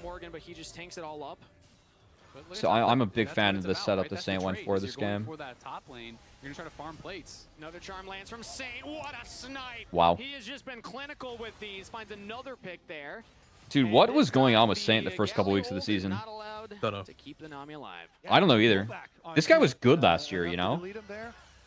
And he just came out and played like ass at the start of the year. It was really weird for me. It's even better than LYON drew it up.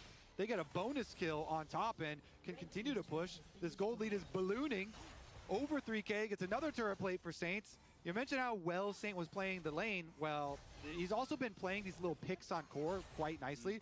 Force out Galio ults. You keep having a Galio ult the Nami as the Nami gets charmed. We're never going to see a Galio Camille combo then. So the best answer here is this offense from Saint with a Malignance. He can just keep on throwing out. It's not even inspired macro. Like, I was watching this guy make bad decisions on Ahri. Like, he is a good Ahri player. Like, again, the TLAW, I'm not a fan of Saint's TLAW, but his Ahri has always been very, very, very good. Successful, you know, without that setup of an AD jungler, without a Pantheon, without a Vi, without a Wukong. Like, we're blinding Ahri first rotation for a reason, right? It's not because of the state of the champion. It's because of the player that's playing the champion. Calling his own name and making it happen right now. He's in a great spot and is going to be going in towards, it looks like a Leandri's second to help a little bit more with that true damage, or excuse me, with that percent HP damage. On to Jose Deodo, who, speaking of, is now catching Isles here. The culling damage follows up with Jan and a pick onto Isles this time. So these Enchanter supports the focus of both teams. Yeah, that's the thing with Enchanter's coming back. Those things are squishy. Keep you walking around. Jose walks him down for the kill. Now TL with the pressure. Siege onto the turret. That's 2 plates picked up, but not enough to actually threaten the turret itself. LYON have done a great job because of how well Saints played. That this turret, that was the first plates that they've taken in the mid lane. So it just really solidifies how well. Do you Camille Galio Ahri at this point? Also the first charges for the yeah. steel. Hard steel stacks, yeah, that's one. So I think you're going to do that to Vayne not going later. to be there, if Vayne's not going to be there, yeah. These are actually the windows you want to be doing it on, like right now. But oh, 100%. Because once Vayne gets Triforce, it's Camille Galio and a Vayne. Yeah, I mean, I think the problem is no. I think they should be doing it right now. Like I think they should be looking to put I think they should be looking to put Camille into Vayne. I'm fine with that. Yeah, that's fine because Vayne's dead on my screen. Like, if you so for example, they should both open top right now, and if Dokla eats the next wave, they should just murder him. As well as the Aurelia game, they're not easy. They're gonna try and open top to Herald. I think they get the Herald. Saint's not showing yet. It's kind of weird. Of where they are strong, where they are weak. They're not even showing up for fights if they are at risk, and they're just continuing to play. Because they have top kind of frozen. Like Dokla's building a slow push. So I don't know why Saint's not deleting that wave. Or not showing. They should just murder him for this. Okay. Yeah, I mean, Dokla's aware Inspired's hovering, that's good, but again, like, because I see this on my screen, that's why I don't like Saint not deleting that wave bot. Yeah, he did wait a while. I think it speaks as well to yeah. how much the team he waited a while. Like, he could have gotten 2 waves in for sure in that time. Playing perma-carry junglers. He's playing the Malphite, the Nocturne, the Ornn to set up his team to be the primary characters. Yep, and he has a lot of cooldown reduction, and especially with the Zeke's complete. I do really appreciate LYON showing a very different approach in the TL, and I think taking advantage of like the flexibility that Inspired and Dokla should have.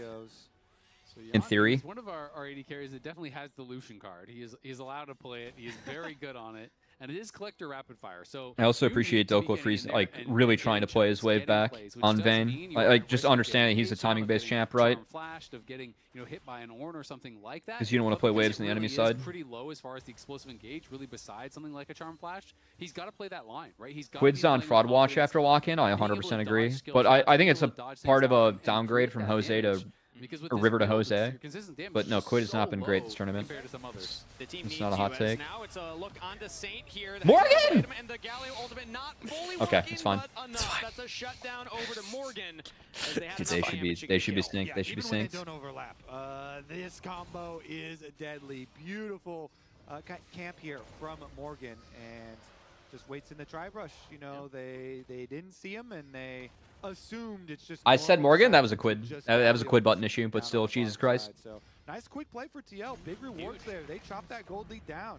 And even the timing, I think, was really smart because look at this wave. He gets up top and is able to catch that wave as well. Ooh, so it wasn't even as though you're getting punished with the tier 2 getting hit. You know, that timing was really, really good. Saw he had a window to try to make something happen. Ouch. Yeah, Jan's going for those E plays right there. It almost just gets deleted. That summoner heal from Core JJ. Yeah, the big old shield from Isles is enough to shield all of the Lucian damage, and Berserker lets him have it on the other side. Not going to result in much except for the early route into Dragon. I think the read that FlyQuest had on Karma being filthy OP early on was very correct. So instead, yeah, making a play on the other side of the map right now. Saint is the target here. Morgan's got his jungler behind him, but the charm really chunks down Morgan. What's the first strike? Plus 24. And Saint can just pick up this wave. So really well played by LYON right there. And now he's just farming. Looking at Quid here. Call the Forge God is used. Oh. Lands it. Oh, flashed by Quid as Team Liquid are able to Spied has the ultimate hairstyle. But nobody does on Zeeks. Yeah, getting Saint into the side. He's going all of the poverty items. Because of Saint's position with his 2 items. And just steel caps on the Camille, especially every single one of them. All of them, bro. He has all of them. Just one rotation of combos. Regardless, the biggest win there. When you build 3 poverty items before enemy jungler builds 2 items. Ultimate, we already said, That's the best part about playing Ivan. Especially for his ult, so Orn yeah. is already 50% of the way through. Meanwhile, the Galio, no sums for the next fight. You know, the other best part about Orn is he upgrades those items, so it doesn't even feel like you have poverty items. Yeah, it doesn't even matter. Like, once you start handing out the upgrades and you start getting the bonus resists, like, Bombo Clock. Yeah, that's gonna do it. That's a lot of damage. LYON just feels like he's losing out on these trades pretty heavily. He gets 27 haste from that ornament. That's big. But, I mean, Berserker is just hitting every Mystic shot, and if you're connecting, let's make sure the pro players get the right ornaments. They did get a little bit back, obviously, in that mid lane, and now 36. Wow. Infinity Edge, which is really going to ramp up his damage. But actually, I think we can hover it. At the other side, inspired. That is a we don't get the upgrades, but it starts at 20. I believe. And now he's level 14, so he has the upgrade on. It's only health and ability haste. Honestly, that's probably is happening. Yeah, that ultimate cooldown is a minute now, so it is quite short. That's even before the rank 3. You know, at rank 3, it's going to go down another 10 seconds. And yeah, that item is good. So it is going to be up. High key, I've been playing, because I've been playing, I got 1 account in jungle, and I have no hands, and I'm a 55 ping. I have been playing some proto harness, or the harness Ramus. But when I used to think of Lucian, I just knew him as an earlier game AD carry. If that procs whilst your W's up, that has to be very okay. You still got to respect it once he gets that. And you rush Thornveil, so. Those right trades onto Berserker, who has the team behind him. That sounds really fun. Get that elo however you can get it. It is really fun. Baron's up, but Dragon's going to be 2 minutes 45. Okay. And you see Morgan is kind of just cheating his way up from bot lane. He's going to get spotted as he leaves that brush on the ward, though. But that ward was pinged out, so they're going to try to circumvent it. And the thing with Ornn as your only tank here for LYON, they can play range very easily. Ornn ultimate is huge range, and all the other champions are so difficult to get chunks on.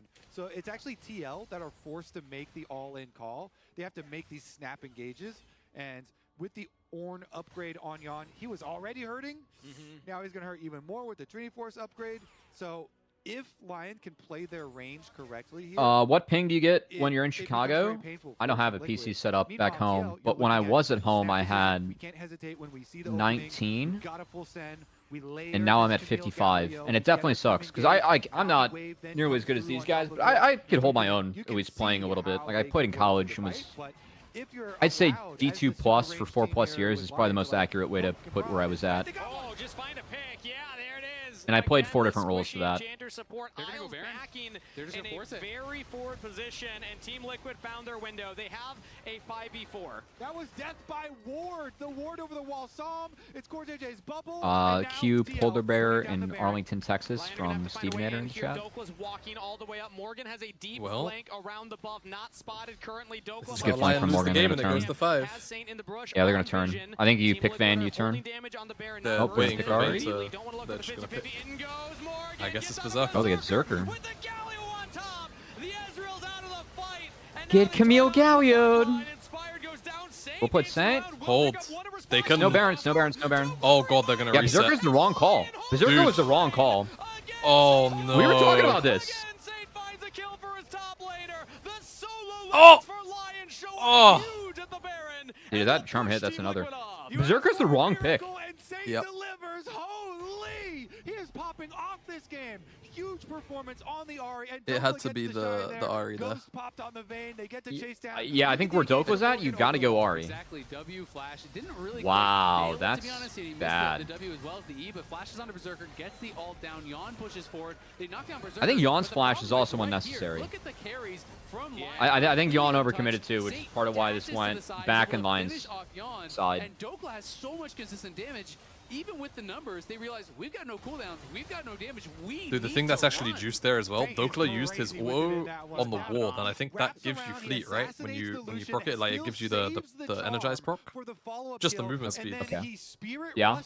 So he just started fucking sprinting them down. I mean, that is a deserved, play for LYON. Quite nice. I mean, he's right there. got the Triforce now, so he's schmoving. They win off of that play, and we'll hear from Dokla. This is the other thing about top Vayne too, is that if this game goes late, Vayne really abuses the bonus doubles. The power of their comp, in my humble again, opinion. they are so much of this kind of like one-punch style, and they had to spend a lot to kill Berserker, especially because Morgan didn't It's like really any extra stats on that champion is just so filthy broken. Because if you're allowed to operate, that champion just 1v9s. I feel like, yes, Berserker is a problem, but Dokla is the one with the consistent damage that can actually deal with your tank. So if they can find Dokla, I do feel like that is probably the better target. And Yawn was just in some trouble there too. Inspired was untouched, so he's able to land all of his CC on Dilution. Then Saint follows up on that, even on the Brittle with the Charm, so extra long CC there.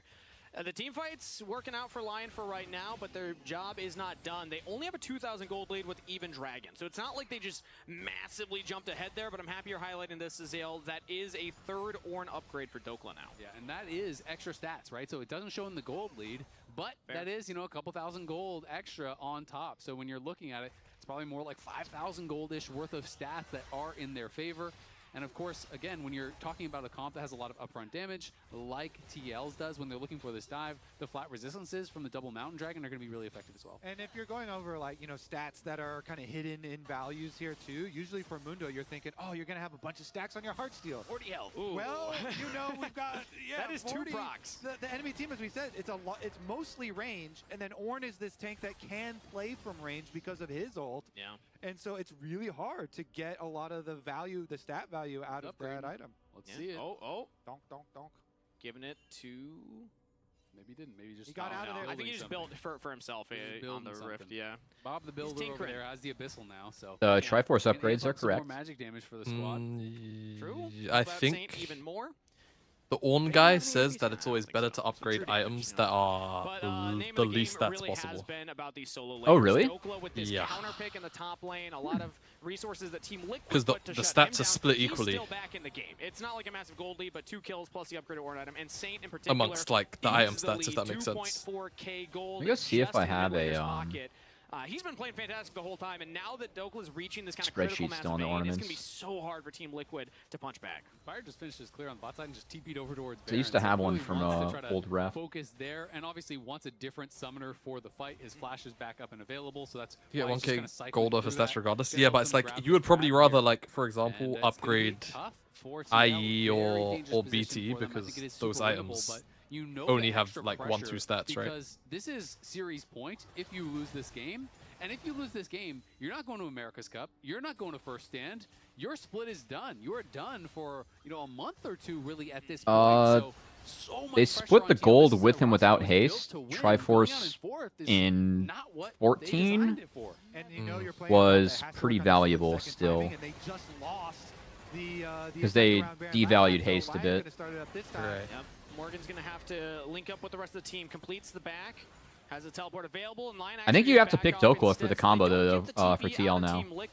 Often when we see teams do that, they're having to back off it's probably reached that point. Yeah. Nope, they have multiple members here. Let's just not give them an opportunity. Yeah, I think that is smart. Oh god, is Dokla going? They have really high damage, obviously with this base Cycle Sword? damage. A lot of that Baron spreads it. Blade the I'm not familiar with that. Matter. It's just kind of in the kit.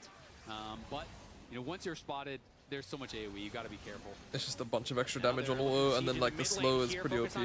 Oh, well. Yeah, Liquid. Was nice knowing no combo. Yeah. What is TL trying to do here?